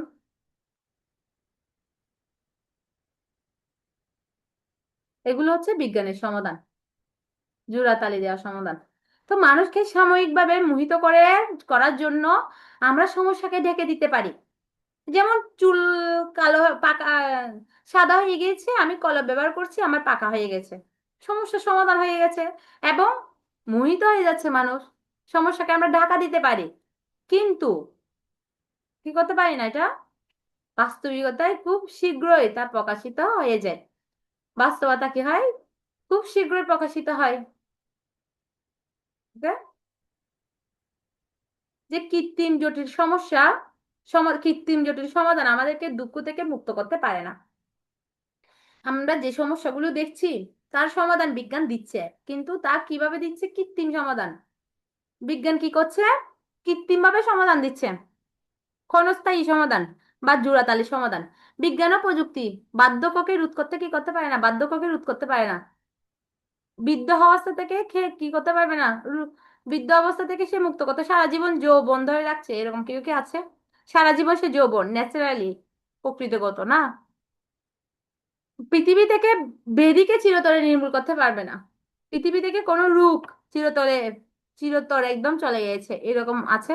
না, রোগ আছে, কিন্তু এগুলোর কিছু জোড়াতালি সমাধান দিচ্ছে বিজ্ঞান, কিন্তু পূর্ণাঙ্গ সমাধান প্রদান করতে পারে না। জন্ম এবং মৃত্যু সম্পর্কে কোনো উপলব্ধি প্রদান করতে পারে না বিজ্ঞান। যেমন বিজ্ঞান আমাদেরকে দিচ্ছে, একটা উদাহরণ দিই। মনে করুন একটা মাছকে আনা হয়েছে, মাছকে একদম একটা ভালো গদিযুক্ত চেয়ারে বসানো হয়েছে, মাছকে একদম ভালো পানীয় দেওয়া হয়েছে, স্যান্ডউইচ দেওয়া হয়েছে, পিৎজা দেওয়া হয়েছে, বার্গার দেওয়া হয়েছে, টাকা দেওয়া হচ্ছে, তারপর হচ্ছে মিউজিক শোনানো হচ্ছে, হেডফোন দেওয়া হয়েছে। মাছ কি সন্তুষ্ট থাকবে? কি মনে হয় আপনাদের? মাছের ভালো লাগবে? মাছের কখন ভালো লাগবে, কে বলতে পারেন? মাছ যখন জলে থাকবে তখন তার ভালো লাগবে। ইয়েস, মাছকে যখন জলের মধ্যে ছেড়ে দেওয়া হবে তখন তার সবচেয়ে বেশি তৃপ্ত লাগবে। যখন তাকে টাকা দেওয়া হয়, বার্গার দেওয়া হয়, তাকে বিভিন্ন পানীয় দেওয়া হয়, সেটা তাকে আনন্দ দিতে পারে না, তৃপ্ত করতে পারে না। কিন্তু মাছকে যখন জলের মধ্যে ছেড়ে দেওয়া হয়, সেটাই হচ্ছে তার উপযুক্ত স্থান এবং সেটাই তার আত্মাকে তৃপ্ত করতে পারে। তো বিজ্ঞান এবং প্রযুক্তি আমাদের আরাম আয়েশ দিচ্ছে, বিলাসিতা দিচ্ছে, কিন্তু আমাদের যে আত্মাকে সে সন্তুষ্ট করতে পারে না, সন্তুষ্ট করতে পারছে না। ঠিক একটা মাছের মতো, মাছকে যেমন জলে ফেললে সে সন্তুষ্ট হবে, আমাদেরকেও সে ধরনের আত্মার উপযোগ বক্তব্য দেওয়ার ফলে আত্মা সন্তুষ্ট হবে। বিজ্ঞান কি করছে? দেহটাকে সন্তুষ্ট করার চেষ্টা করছে। যেমন যারা জ্ঞানী ব্যক্তি, মূর্খ ব্যক্তি। জ্ঞানী ব্যক্তি কারা? যারা ভগবানকে বিশ্বাস করে। আর মূর্খরা কি করে? ভগবানে বিশ্বাস নেই। জ্ঞানী কি করে? ভগবানের আইন অনুসারে জীবন যাপন করে। আর মূর্খ বলছে খাও দাও ফুর্তি করো, দুনিয়াটা মস্ত বড়, এই দর্শন অনুসরণ করে। তারা মনে করে যে যতদিন বেঁচে আছো ঘি ভাত খাও, ঋণ করে ঘি ভাত খাও, খাও দাও ফুর্তি করো। জ্ঞানীরা কি করে? এই জগৎ যে ক্ষণস্থায়ী, এই জগতে যে সে কিছুদিনের জন্য আছে, ক্ষণস্থায়ী, সে স্বভাবটা তার মনে থাকে। আর মূর্খ সেটা ভুলে যায়, ভুলে গিয়ে সে পাপ পূর্ণ জীবনে সে উপভোগ করে, মানে পাপময় জীবন সে উপভোগ করে, ভবিষ্যতের কথা চিন্তা করে না। আর জ্ঞানী ভগবানকে অর্জন করার জন্য নীতি কেন্দ্রিক সংযত জীবন যাপন করে। আর মূর্খ কি করে? অন্যদের প্রতি ঈর্ষাপরায়ণ হয়, অনিয়ন্ত্রিত জীবন যাপন করে এবং তার ফলস্বরূপ কোথায় যায়? নরকে যায়। তো মূর্খ সে কি করে, সে জানে না যে আজ অথবা আগামীকাল তার মৃত্যু হবে।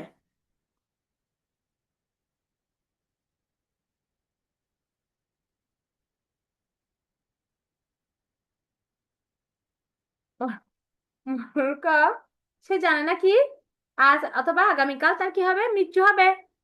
জানে না, সে সবকিছু অনুত্তর, তবুও সে কি করে, জানে, মূর্খ জানে যে আজকেও হলো বা আগামীকাল তার মৃত্যু হবে, এবং সে এটাও জানে যে সবকিছু অনিত্য, কিন্তু তবুও সে কি করে, এই ক্ষণস্থায়ী জীবনটাকে সে উপভোগ করে। টাকা, নারী, তারপর হচ্ছে বিভিন্ন গাড়ি, খেলাধুলা, বিলাসবহুল জীবন, এই জিনিসগুলো সে উপভোগ করতে চায়। এই জীবনটা যে ক্ষণস্থায়ী, সময় যে চলে যাচ্ছে, সেটা সে বুঝতে পারে না। তো আনমিউট করে রাখুন আপনারা। সেটা সে বুঝতে পারে না, সে বুঝতে চায়ও না। আমরা জড় প্রকৃতির উপর আধিপত্য করতে চাই এবং প্রকৃত মালিক ও নিয়ন্ত্রণ ভগবানের অপেক্ষা না করে সবকিছুকে নিয়ন্ত্রণ করতে চাই।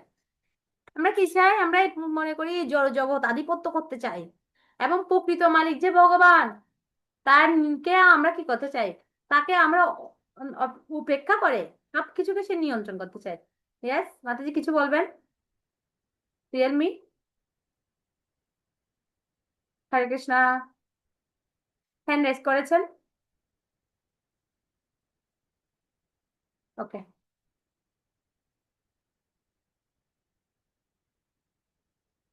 এখানে একটা ট্রেন, ঠিক আছে, আমরা আমরা দেখি আপনারা এখানে কে কে ট্রেন যাত্রা করেছেন, আপনাদের অভিজ্ঞতা হয়তো থাকতে পারবে। ট্রেনে উঠেছেন? কেউ ওঠেননি? বাহ, খুব ভালো তো। উঠেছেন, আচ্ছা, একজন মাত্র উঠেছেন, ঠিক আছে, তাহলে অভিজ্ঞতা থাকবে। ঠিক আছে, হাতগুলো নামে ফেলতে পারেন। তো ট্রেনে যখন আমরা যাব, ট্রেনে, হ্যাঁ নির্ভরশীল মাতাজি, আপনিও হয়তো উঠেছেন, হ্যাঁ মাতাজি, হাত নামে ফেলতে পারেন। আপনারা দেখবেন ট্রেনে যখন যায়, সবাই ট্রেনে যখন সিটে বসে, ট্রেনের সিট থেকে একজন একজন করে তার স্টেশন আসার পরে একজন একজন করে নেমে যায়, তাই না মাতাজি? নেমে যায় না? সবাই কি বসে থাকে? না, তার নির্ধারিত স্টেশন যখন আসবে সে নেমে যাবে, তার স্টেশনে সে নেমে যাবে, পরের জন তার স্টেশনে নেমে যাবে, এভাবে করে নামতে নামতে সবাই কি হয়ে যায়, নেমে যায়, খালি হয়ে যায়।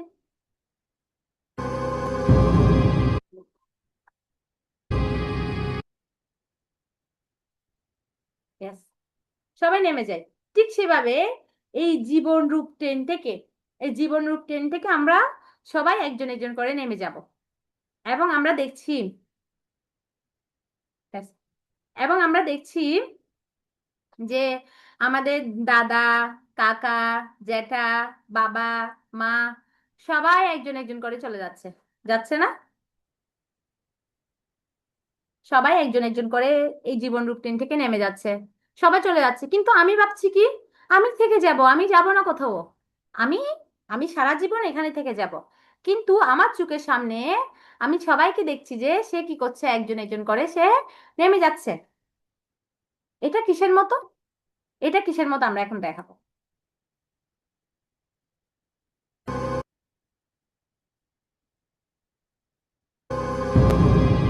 দেখা যাচ্ছে? এটা হচ্ছে ছাগল বুদ্ধির মতো, ছাগলের বুদ্ধি বলে। আপনারা দেখবেন কসাইখানা, দেখবেন কসাইখানাতে কি হয়, কসাইখানাতে অনেকগুলো ছাগলকে বেঁধে রাখে, ওখান থেকে একটা ছাগলকে আনে, আনে ওই ছাগলটাকে জবাই করে, ঠিক আছে, আবার ওই ওই ছাগলটাকে জবাই করে, ইয়া করে, এবং যে ছাগলগুলো আছে, সব অনেকগুলো ছাগল আছে, ওখান থেকে একটা ছাগল আনে, আর যে ছাগলগুলো রয়েছে ওদেরকে কি দেওয়া হয়, ঘাস দেওয়া হয়। আর ওরা কি করে, ঘাসগুলো একদম কচি কচি ঘাসগুলো, পাতাগুলো একদম চিবিয়ে চিবিয়ে খায়, আর মনে করে খুব মজা, কত জীবনটা কত আনন্দদায়ক, কত মজার। কিন্তু সে জানে না একটু পরে তাকেও সে আগের যে ছাগলটা নিয়ে গিয়েছে ওর মতো অবস্থা করবে। সে দেখছে তার চোখের সামনে হচ্ছে যে তার সঙ্গীকে নিয়ে গিয়েছে, তার সঙ্গীকে নিয়ে গিয়েছে কোথায়, জবাই করার জন্য, একটু পর তারই নাম্বার পড়বে, কিন্তু সে কি করছে, সে মজা করে ঘাস খাচ্ছে। এটাকে বলা হচ্ছে ছাগল বুদ্ধি। ঠিক সেরকম আমরা যে জীবনরূপী ট্রেনের মধ্যে আছি, আমরা দেখছি একজন একজন করে নেমে যাচ্ছে, একজন একজন করে জীবনরূপী ট্রেন থেকে নেমে যাচ্ছে, কিন্তু আমি ভাবছি কি, আমি তো যাব না, আমি সারা জীবন এখানেই থাকবো, কি আনন্দ। এটাই কি বলে ছাগল বুদ্ধি। বোঝাতে পেরেছি আমি আপনাদের?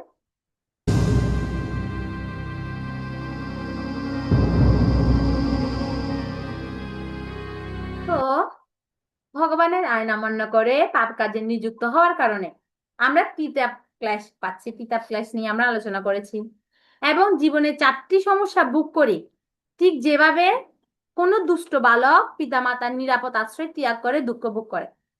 যেমন আপনারা বলতে পারেন যে মাতাজি আমরা তিতাব ক্লেশ পাচ্ছি, 4টা ভোগ করছি, আমরা তো ভগবানের সন্তান, কেন ভগবান আমাদেরকে এত কষ্ট দিচ্ছে, আমরা কেন এত কষ্ট পাচ্ছি? তো কোনো যখন দুষ্ট বালক দুষ্টামি করে, তার পিতামাতা তাকে কি দেয়? তার পিতামাতা তাকে শাস্তি প্রদান করে এবং তার পিতামাতার যে নিরাপদ আশ্রয় আছে ওটা ত্যাগ করে। ওই বালক যখন পিতামাতার অবাধ্য হয় ত্যাগ করে এবং সে কি করে? দুঃখ ভোগ করে। ঠিক সেরকম আমরাও কি করছি? পরম পিতার আশ্রয় ত্যাগ করে এই জড়জগতে এসে এই সমস্ত ক্লেশ এবং এই সমস্ত সমস্যাগুলোতে আমরা দুঃখ ভোগ করছি।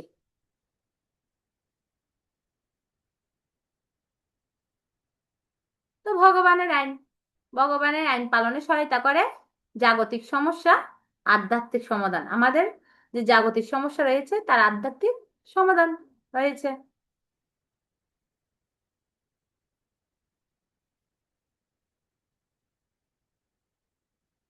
তো আমরা এর আগে বলছিলাম আমি কেন কষ্ট পাচ্ছি, আমার জীবনের লক্ষ্য কি।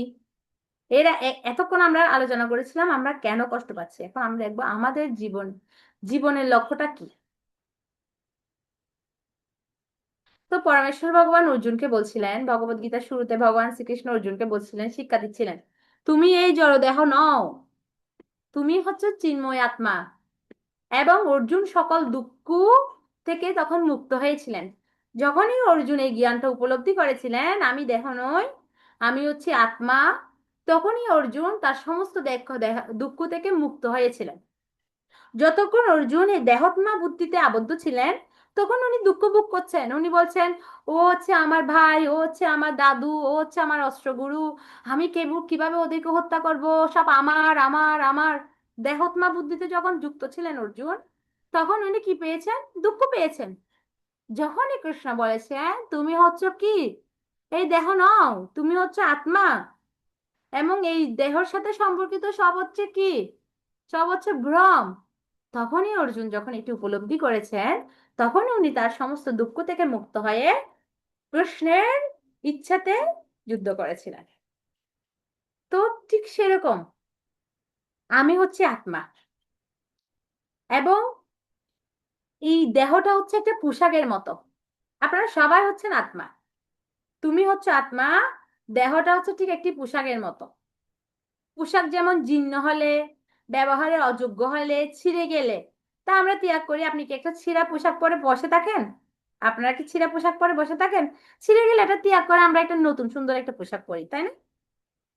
ঠিক তেমনি আত্মাও তার মৃত্যুর পরে তার দেহটা যখন তার বয়স, তার থাকার অনুপযুক্ত হয় ওটা ত্যাগ করে আরেকটি দেহ ধারণ করে। প্রকৃতপক্ষে আত্মার মৃত্যু নেই, ওই দেহটার মৃত্যু। ওই দেহটা যখন সে ত্যাগ করে আরেকটা দেহ ধারণ করে তখনই তার আবার জন্ম হয়। তো পোশাক যেমন জীর্ণ, ব্যবহারের অযোগ্য হলে তা আমরা ত্যাগ করি, তেমনি আত্মাও মৃত্যুর পর দেহ পরিবর্তন করে আরেকটি দেহ গ্রহণ করে।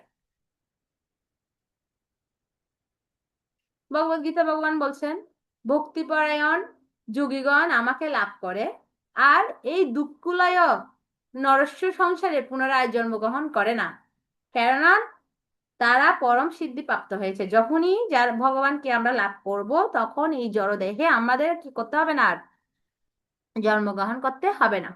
তো জীবনের প্রকৃত গন্তব্য এখানে একটা তালিকার মাধ্যমে এটা বোঝাচ্ছে। এটা মোটর গাড়ি। মোটর গাড়িটা কিসের কার সাথে তুলনা করা হচ্ছে? মানব দেহের সাথে তুলনা করা হচ্ছে। মোটর গাড়িটা কে প্রদান করেছেন? কোম্পানি প্রদত্ত, কোম্পানি থেকে এটা প্রদান করা হয়েছে, কোম্পানি দিয়েছে মোটর গাড়িটা। আর এই মানব দেহটা কে দিয়েছেন? ভগবান প্রদত্ত, ভগবান প্রদান করেছেন। মোটর গাড়ির চালককে একজন চালক থাকে, মোটর গাড়ির একজন চালক। আর এই মানব দেহের চালক হচ্ছে আত্মা। যখনই আত্মা চলে যাবে গাড়ি থেকে, মানব দেহের গাড়ি থেকে, তখন এই দেহটা অযোগ্য মানে অকেজুর হয়ে যাবে।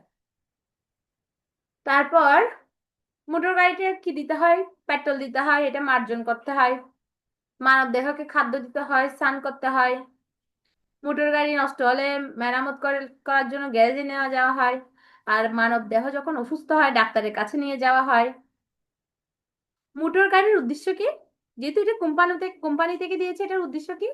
কোম্পানিতে যাওয়া, কোম্পানিতে নিয়ে যাওয়া, কোম্পানির কাজে ব্যবহার করা।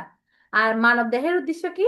যেহেতু এটা ভগবান প্রদত্ত, চিন্ময় জগতে নিজের আলোয় ভগবত ধামে ফিরে যাওয়া। মনে করেন আপনার মোটর গাড়িটাকে কি একজন ব্যাট দিয়ে ভেঙে দিয়েছে, ওটাকে মোটর গাড়িটা মানে ধ্বংস হয়েছে।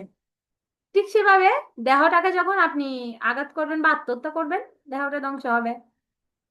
বা মোটর গাড়িটা নিয়ে আপনি কোনো একজন মেয়ে বন্ধু, আপনারা তো সবাই এখানে মেয়ে, কোনো একজন ছেলে বন্ধুকে নিয়ে কোথাও ঘুরতে গিয়েছেন, এটা মানে আপনাদের নিজের কাজে ব্যবহার করেছেন।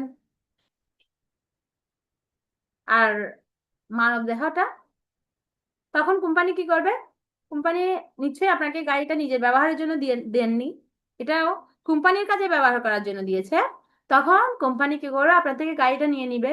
আর মানব দেহ, ঠিক মানব দেহটা হচ্ছে লক্ষ্য ভুলে গিয়ে ইন্দ্রিয় তৃপ্তি করা, তখনই দেহটা কেড়ে নেওয়া হবে ভগবানের সেবা না করলে। আর মোটর গাড়ি হচ্ছে ঘন্টায় 100 কিলোমিটার বেগে গাড়ি চালানো। আর মানব দেহ হচ্ছে লক্ষ্যবিহীন ভাবে ইন্দুর ব্যস্ত জীবন, ইন্দুর দূর করা, ইন্দুর দূরের ব্যস্ত জীবন করলে। মোটর গাড়ি কখনো চাকরিতে যাওয়ার জন্য ব্যবহার না করে, কেবল গাড়িটা যখন নিজের ব্যক্তিগত কাজের জন্য বা সাজানোর জন্য বা রং করে পালিশ করে রেখে দেওয়ার জন্য ব্যবহার করা হয়। আর মানব দেহটাকে ভগবানের সেবায় ব্যবহার না করে প্রসাধনী দিয়ে সাজিয়ে রাখা, এটা হচ্ছে একই। এটা হচ্ছে মোটর গাড়ি আর মানব দেহের মধ্যে আমরা পার্থক্য দেখছি। এখন আপনাদেরকে আমি একটা গল্প বলবো। গল্প ভালো লাগে সবার? গল্প শুনতে ভালো লাগে? কিন্তু আমি আপনাদের চেহারাগুলো দেখছি না, কয়েকজনকে দেখছি শুধু। খুবই দুঃখজনক এটা, আপনাদের চেহারাগুলো দেখছি না আমি। আপনাদেরকে দেখলে আমার ভালো লাগে, আমি আরো উৎসাহিত হই, তো চেহারাগুলো দেখলে আমার খুব ভালো লাগতো। যাই হোক, একবার একজন বণিক, উনি ব্যবসা করতো বিভিন্ন জায়গায় ঘুরে ঘুরে। উনি ওনার একটা শখের টিয়া তুতা পাখি ছিল, শখের। তো উনি এই শখের তুতা পাখিটাকে একটা গিয়াতে রেখেছিলেন, একটা স্বর্ণের খাঁচাতে রেখেছিলেন টিয়া পাখি, তুতা পাখিটাকে। তো এরপরে উনি যেহেতু ব্যবসার কাজে বিভিন্ন জায়গায় যেতেন, উনি কি করতেন, একসময় ব্যবসার কাজে বাইরে যাচ্ছিলেন। উনি ওনার স্ত্রীকে বলছেন যে, দেখো এটা আমার খুব শখের একটা পাখি, আমি তোমাকে দিয়ে যাচ্ছি, তুমি কি করবে? খুব ভালোভাবে যত্ন নিবে আমার পাখির। তো স্ত্রী বলছে, খুব ভালো, সমস্যা নেই, আমি খুব ভালোভাবে যত্ন নিব। তো স্ত্রী কি করতেন, প্রতিদিন এসে ওই টিয়া পাখির খাঁচাটাকে পরিষ্কার করতেন, যেহেতু এটা স্বর্ণের খাঁচা।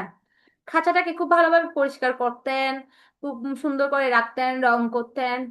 এভাবে অনেকদিন কেটে গেল, কিন্তু ভিতরে উম টিয়া পাখিটাকে যেহেতু যত্ন করা হয়নি, টিয়া পাখিটা আস্তে আস্তে দুর্বল হয়ে মারা গিয়েছে। তো কিছুদিন পর ওই বৈনিক এসেছে, এসে জিজ্ঞেস করছে, বলছে, তোমাকে একটা দায়িত্ব দিয়েছি, তুমি কি পালন করেছো ওটা ঠিক মতো? বলছে, হ্যাঁ আমি খুব ভালোভাবে পালন করেছি। বলছে, খুব ভালো, চলো আমি একটু দেখি। তো গিয়ে দেখছে ওনার শখের যে তুতা পাখি আছে, তুতা পাখিটা মরে গিয়ে শুকিয়ে কাঠ হয়ে গিয়েছে। উনি তো খুব রেগে গিয়েছে, বলছে, এটা কি করলে তুমি? বলছে, আমার শখের তুতা পাখি আমি তোমাকে দেখাশোনা করার জন্য দিয়ে গিয়েছি, তুমি এটাকে কি করেছো? কোনো যত্ন করেনি? ওই ওনার স্ত্রী বলছে, না না, আমি তো খুব ভালো যত্ন করেছি, আমি তো প্রতিদিন এসে ওটাকে পরিষ্কার করেছি, রং করেছি, ধুয়েছি, খুব ভালোভাবে রেখেছি। বলছে, তুমি কাকে করেছো? বলছে, কেন, ওই খাঁচাকে, আপনার যে দামি খাঁচা আছে স্বর্ণের খাঁচা, ওটাকে আমি খুব ভালোভাবে পরিষ্কার করেছি। তখন ওই বৈনিক বলছে, প্রকৃতপক্ষে তুমি হচ্ছে একটা বোকা, কেননা তুমি যে খাঁচার ভিতর তুতা পাখি আছে, ওটাকে তুমি কি করনি? ওটাকে তুমি যত্ন করনি, ওটাকে তুমি খাবার দাওনি, পরিষ্কার করনি, তুমি শুধু বাহ্যিক যে আবরণ রয়েছে ওটাকে পরিষ্কার করছো। এটা হচ্ছে, এটা থেকে বোঝা যায় তুমি কি, তুমি অনেক বুদ্ধিমান। কি মনে করেন আপনারা? অনেক বুদ্ধিমান, অনেক বোকা, মূর্খ, মহামূর্খ। তাহলে এখন আপনারা আমাকে বলুন যে এখানে যে তুতা পাখি, খাঁচা, এগুলোর সাথে আমাদের সাথে কি সম্পর্ক? কে বলতে চান বলুন। হরে কৃষ্ণ মাতাজি। হরে কৃষ্ণ মাতাজি বলুন। দেহ এবং আত্মার মধ্যে তুলনা করা হয়েছে। কোনটাকে কোনটার সাথে তুলনা করা হয়েছে? খাঁচাকে আমাদের দেহের সাথে তুলনা করা হয়েছে এবং পাখির সাথে হচ্ছে যে আমাদের ভেতরে যে আত্মা আছে, আত্মার সাথে তুলনা করা হয়েছে। ইয়েস।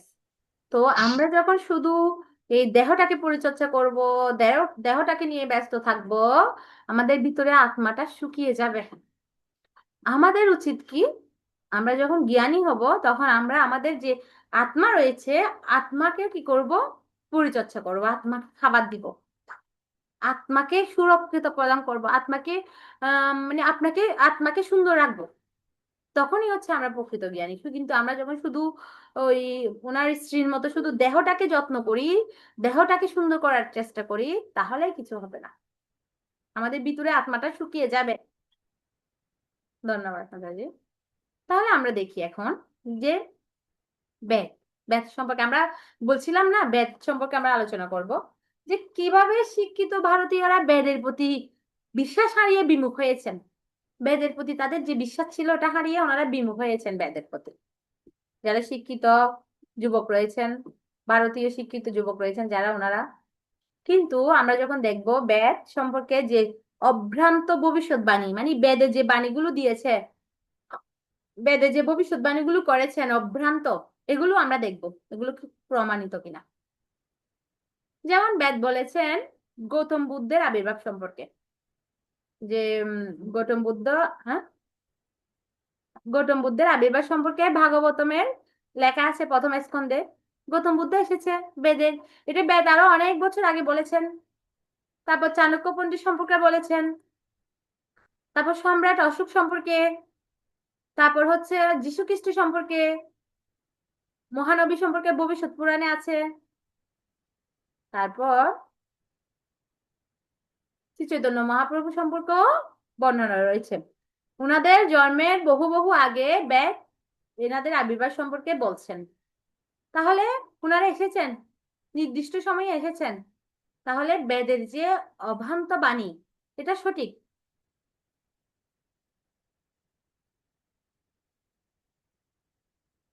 বেদে আরো বলছেন গাছেরও প্রাণ আছে, যেটি জগদীশ চন্দ্র বসু উনি এটা কি করেছেন, আবিষ্কার করেছেন, বলছেন গাছেরও প্রাণ আছে। তারপর হচ্ছে ভ্রূণ বিদ্যা, বেদে খুব সুন্দরভাবে ভ্রূণ বিদ্যা সম্পর্কে বিস্তারিত রয়েছেন, যে কত মাস বয়স থেকে, মানে কোন কোন সপ্তাহে ভ্রূণের কি কি বৃদ্ধি হবে, কোন সপ্তাহে ভ্রূণের কি কি গঠিত হবে, সমস্ত বিস্তারিত ভাবে বেদে বর্ণনা রয়েছে। এবং চিকিৎসা বিজ্ঞান, এটা এখন চিকিৎসা বিজ্ঞান একদম হুবহু এই বর্ণনাটা দিচ্ছেন। এটা বেদে বহু বহু বছর আগে এটা বর্ণনা রয়েছে। গোবর এবং গোমাতার গোবর ও দুগ্ধ জাতীয় দ্রব্যের বর্ণনা বেদে রয়েছে। গোবরের কত গুণাবলী, গোবর লিপার কারণে যে কত জৈবিক সার হিসেবে ব্যবহৃত হয়, জীবাণুনাশক হিসেবে, এগুলো সব বেদে রয়েছে। এবং বর্তমানে রিসার্চের ফলে এগুলো আবার পুনরায় বলছেন বিজ্ঞানীরা, কিন্তু সব বেদের বাণী, বেদের অবান্ত বাণী। তো বিজ্ঞানের ক্ষেত্রে আমরা যদি মানে আমরা বলতে পারি যে বিজ্ঞান যখন আমাদেরকে বলে কোনো কিছু, আমরা সেটা চোখ বন্ধ করে বিশ্বাস করি। তাহলে বেদ যখন আমাদেরকে কিছু বলছে, তাহলে সেটা আমরা কেন বিশ্বাস করি না? বিজ্ঞান যখন আমাদেরকে বলছে, আমরা যখন আমাদের কোনো অসুখ হয়, আমরা যখন ডাক্তারের কাছে যাই, ডাক্তার আমাদের যখন কোনো ওষুধ লিখে দেয়, তখন কি আমরা ডাক্তারকে প্রশ্ন করি এটা কিসের ওষুধ, কেন এটা এটা কেন দিয়েছেন আপনি, ওটা কেন দেননি, এটা কেন দেননি? না, আমরা বিশ্বাসের সাথে এটা গ্রহণ করি, চোখ বন্ধ করে গ্রহণ করি। আমরা যখন স্কুল কলেজে যাই, টিচার যখন আমাদেরকে যে জ্ঞান প্রদান করেন, আমরা এটা বিশ্বাসের সাথে গ্রহণ করি।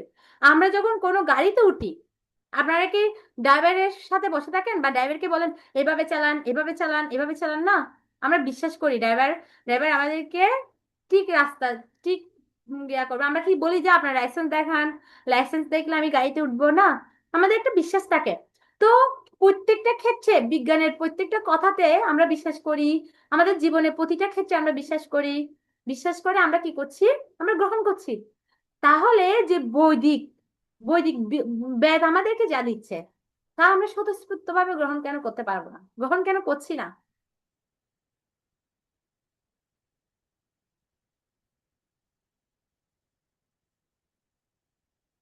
যে আমাদের আধ্যাত্মিক শিক্ষক বা আচার্য বিন্দু একটি শৃঙ্খলার মাধ্যমে বর্তমান সময় পর্যন্ত বেদের যে জ্ঞান তা অত্যন্ত সতর্কতার সাথে চারটা সম্প্রদায়ে প্রদান করেছেন। আমি গত ক্লাসেও আলোচনা করেছিলাম চারটা সম্প্রদায়।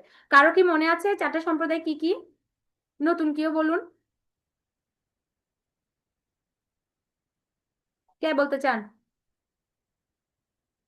আমি আমি যখন জিজ্ঞেস করবো আপনারা একটু কথা বলবেন, কাইন্ডলি একটু কথা বলবেন।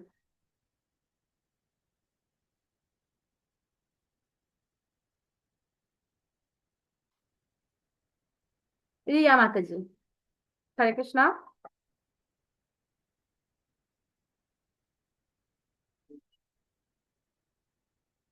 সপ্তর্ষি মাতাজি, আপনারা কি আছেন? আপনারা কি আদৌ আছেন ক্লাসে? হরে কৃষ্ণ, আপনারা কি আছেন? আমি আপনাদের চেহারাও দেখছি না, কণ্ঠও শুনছি না, তা আমি তো বুঝতেছি না আপনারা কি আদৌ আছেন কিনা ক্লাসে। শ্রীয়সী মাতাজি, হরে কৃষ্ণ।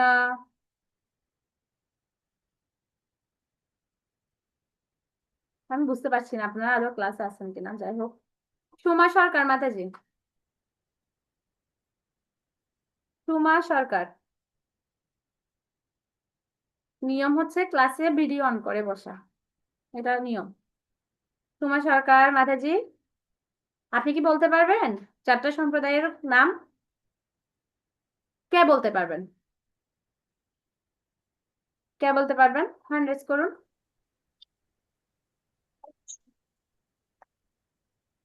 ব্রাহ্মণ, ক্ষত্রিয়, বৈশ্য, শূদ্র। মাতাজি, এগুলো চারটা না, বর্ণ বলা হয়। বর্ণ আমি বলেছি চারটা সম্প্রদায়, গত ক্লাসে আলোচনা করেছিলাম, চারটা সম্প্রদায় সম্পর্কে বলেছিলাম আমি। কারো কি মনে আছে? ওকে, সমস্যা নেই, আমি তখন বিস্তারিত বলিনি, হয়তো সেজন্য মনে নেই, আমি বলছি এখন। তাহলে চারটা সম্প্রদায় হচ্ছে শ্রী সম্প্রদায়, প্রথম হচ্ছে শ্রী, দ্বিতীয় হচ্ছে ব্রহ্ম সম্প্রদায়, তৃতীয় হচ্ছে রুদ্র সম্প্রদায়, আর চতুর্থ হচ্ছে কুমার সম্প্রদায়। আর চারটা সম্প্রদায়ে চারজন আচার্য রয়েছেন।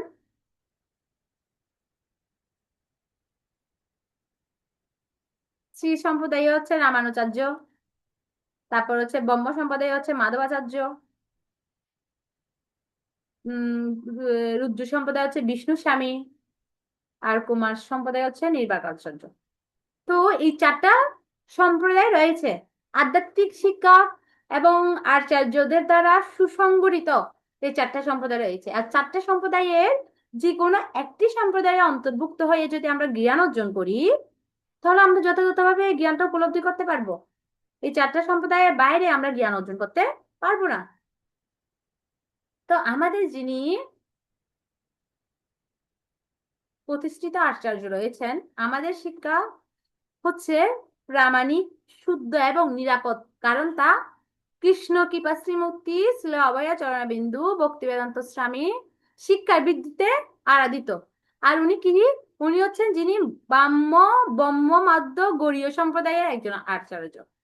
তা আমি এর আগে বলেছিলাম চারটা সম্প্রদায়ের অন্তর্গত শ্রী, ব্রহ্ম, রুদ্র, কুমার। এই চারটা সম্প্রদায়ের যে কোনো একটা সম্প্রদায়ের অন্তর্ভুক্ত হয়ে আমরা যখন জ্ঞান চর্চা করব এবং আমরা যখন কারো আনুগত্য থাকবো তখনই আমরা সঠিকভাবে জ্ঞান উপলব্ধি করতে পারবো। আর তার একটা সম্প্রদায় আছেন ব্রহ্মমধ্য গৌড়ীয় সম্প্রদায়ের একজন আচার্য হচ্ছেন কৃষ্ণ কৃপাশ্রীমূর্তি শ্রীল ভক্তিবেদান্ত স্বামী প্রভুপাদ, জয় শ্রীল প্রভুপাদ কি জয়। এবং উনি ভগবান শ্রীকৃষ্ণের একজন শুদ্ধ ভক্ত, এবং উনি অসংখ্য গ্রন্থ উনি রচনা করেছেন, এবং উনি বিভিন্ন ভাগবতম, গীতার বিভিন্ন গ্রন্থের তাৎপর্য করেছেন। তো প্রভুপাদ উনি উনি হচ্ছে একটা সম্প্রদায়ের অংশ এবং সম্প্রদায়ের একজন আচার্য, এবং উনার আন্ডারে থেকেও যদি আমরা কি করি, আমরা যদি উনার আন্ডারে থেকেও যদি এই ভগবত ভক্তি অনুশীলন করি তাহলে আমরা এই জ্ঞানটা সঠিকভাবে উপলব্ধি করতে পারবো।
দ্বিতীয় সেশন নিয়ে আলোচনা করছিলাম। আর তৃতীয় সেশনে আমি একটু সারসংক্ষেপে প্রথমে একটু বলি আমরা কি কি আলোচনা করছি। আমরা আলোচনা করছিলাম আহার, নিদ্রা, ভয়, মৈথুন, এটা আমরাও করি, পশুরাও করে। তাহলে পশু চেয়ে আমি কিভাবে উন্নত, মানে উদ্দেশ্য কার্যকলাপ আমাদের একই। আহার, নিদ্রা, ভয়, মৈথুন আমাদের উদ্দেশ্য এবং কার্যকলাপ একই, তো হয়তো সিস্টেম একটু ভিন্ন। হয়তো পশু রাস্তায় করে, আমি হচ্ছে একদম অট্টালিকা বিল্ডিং এর মধ্যে করি, কিন্তু আমাদের উদ্দেশ্য এবং কার্যকলাপ হচ্ছে একই। আমাদেরকে কি কিসে পার্থক্য করে, ও পশু থেকে আমরা কিসে শ্রেষ্ঠ? ধর্ম, আধ্যাত্মিক জ্ঞান। ধর্ম না করলে আমরা পশুর সমান, বা আমরা দুই পা পশু, একটু উন্নত স্তরের পশু। তো ধর্মই আমাদেরকে পশু থেকে কি করে, আলাদা করে। আমরা তিনটা ক্লাস নিয়ে আলোচনা করছিলাম। বিজ্ঞানের জোড়াতালি সমস্যা নিয়ে, বিজ্ঞানের সমস্যা এবং এটা জোড়াতালি সমাধান নিয়ে আলোচনা করছিলাম। আমাদের জীবনের সমস্যা, বিজ্ঞানের সমাধান, তা আবার জোড়াতালি সমাধান, মলম সমাধান নিয়ে আলোচনা করছিলাম। মলম সমাধান এই পয়েন্টটা আমি এখানে একটু করে বলি যে মলম সমাধান এটা হচ্ছে এমন, যেমন আপনার একটা ফোঁড়া হয়েছে, তা আপনি একজন ডাক্তারের কাছে গিয়েছেন, একজন ল্যাম্পো ডাক্তার মানে একজন হাতুড়ে ডাক্তারের কাছে গিয়েছেন। তো হাতুড়ে ডাক্তার আপনাকে ফোঁড়াটা কি করেছে, ফোঁড়াটার জন্য ওষুধ দিয়েছে, আপনি খেয়েছেন, ফোঁড়াটা চলে গিয়েছে। ওকে, চলে গিয়েছে। আপনি আবার কি করেছে, আবার কিছুদিন পর আবার উঠেছে, আবার ওষুধ খেয়েছেন, আবার চলে গিয়েছে, আবার আবার উঠেছে, আবার ওষুধ খেয়েছেন, আবার চলে গিয়েছে। এখন আপনি কি করেছেন, আপনি ভাবছেন না, এখন আমি একটা ভালো ডাক্তার দেখাবো, এমবিবিএস একটা ভালো একটা ডাক্তার দেখাবো। আপনি একটা ভালো ডাক্তারের কাছে গিয়েছেন, ডাক্তার টেস্ট করেছে, টেস্ট করে ডাক্তার বলছে যে আপনার কি প্রয়োজন, আপনার রক্তের মধ্যে কি রয়েছে, রক্ত বিশুদ্ধ করতে হবে এবং আপনার অপারেশন করতে হবে। এবং ডাক্তার বিভিন্ন টেস্টের মাধ্যমে ওই রুগীকে কি করেছে, ওষুধ দিয়েছে রক্ত ক্লিয়ার হওয়ার জন্য, এবং ওই ফোঁড়াটা একেবারে অপারেশন করে ফেলেছে। এটাই হচ্ছে বৈজ্ঞানিক সমাধান। এটা যেটা মলম সমাধান, এটা হচ্ছে বৈজ্ঞানিক সমাধান, জোড়াতালি সমাধান। কিছুদিন পর এটা আবার হবে, কিছুদিন পর আবার হবে, কিন্তু যখন একদম সমূলে, একদম একেবারে অপারেশন করে একেবারে সমূলে এটা চলে যাবে, সেটাই হচ্ছে বৈদিক সমাধান। আশা করি আপনারা বুঝতে পেরেছেন, বৈজ্ঞানিক এবং বৈদিক। আর আমরা চারটা সমস্যা নিয়ে আলোচনা করেছিলাম, চারটা সম্প্রদায় নিয়ে আলোচনা করেছি, আর ব্যাচ সম্পর্কে আমরা আলোচনা করেছি। তো তৃতীয় সেশনটা আমাদের এখানে শেষ হয়েছে। আমরা আগামী ক্লাসে আলোচনা করব সায়েন্স অফ সোল, বিজ্ঞান আর আত্মা, আত্মার বিজ্ঞান। আমরা এই বিষয়টা নিয়ে আলোচনা করব এবং আমাদের আগামী ক্লাসটা অনেক ইন্টারেস্টিং হবে। আমরা দেখব আত্মা সম্পর্কিত বিভিন্ন বিজ্ঞান, বিভিন্ন বিজ্ঞানীদের কথা দেখব, তারপর হচ্ছে পুনর্জন্ম সম্পর্কে আমরা অভিজ্ঞতা অর্জন করব। তো আশা করি আপনারা সবাই যুক্ত থাকবেন।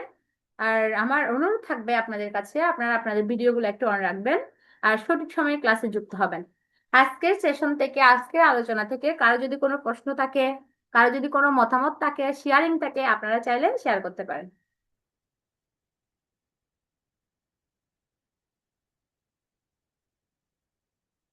হরে কৃষ্ণ।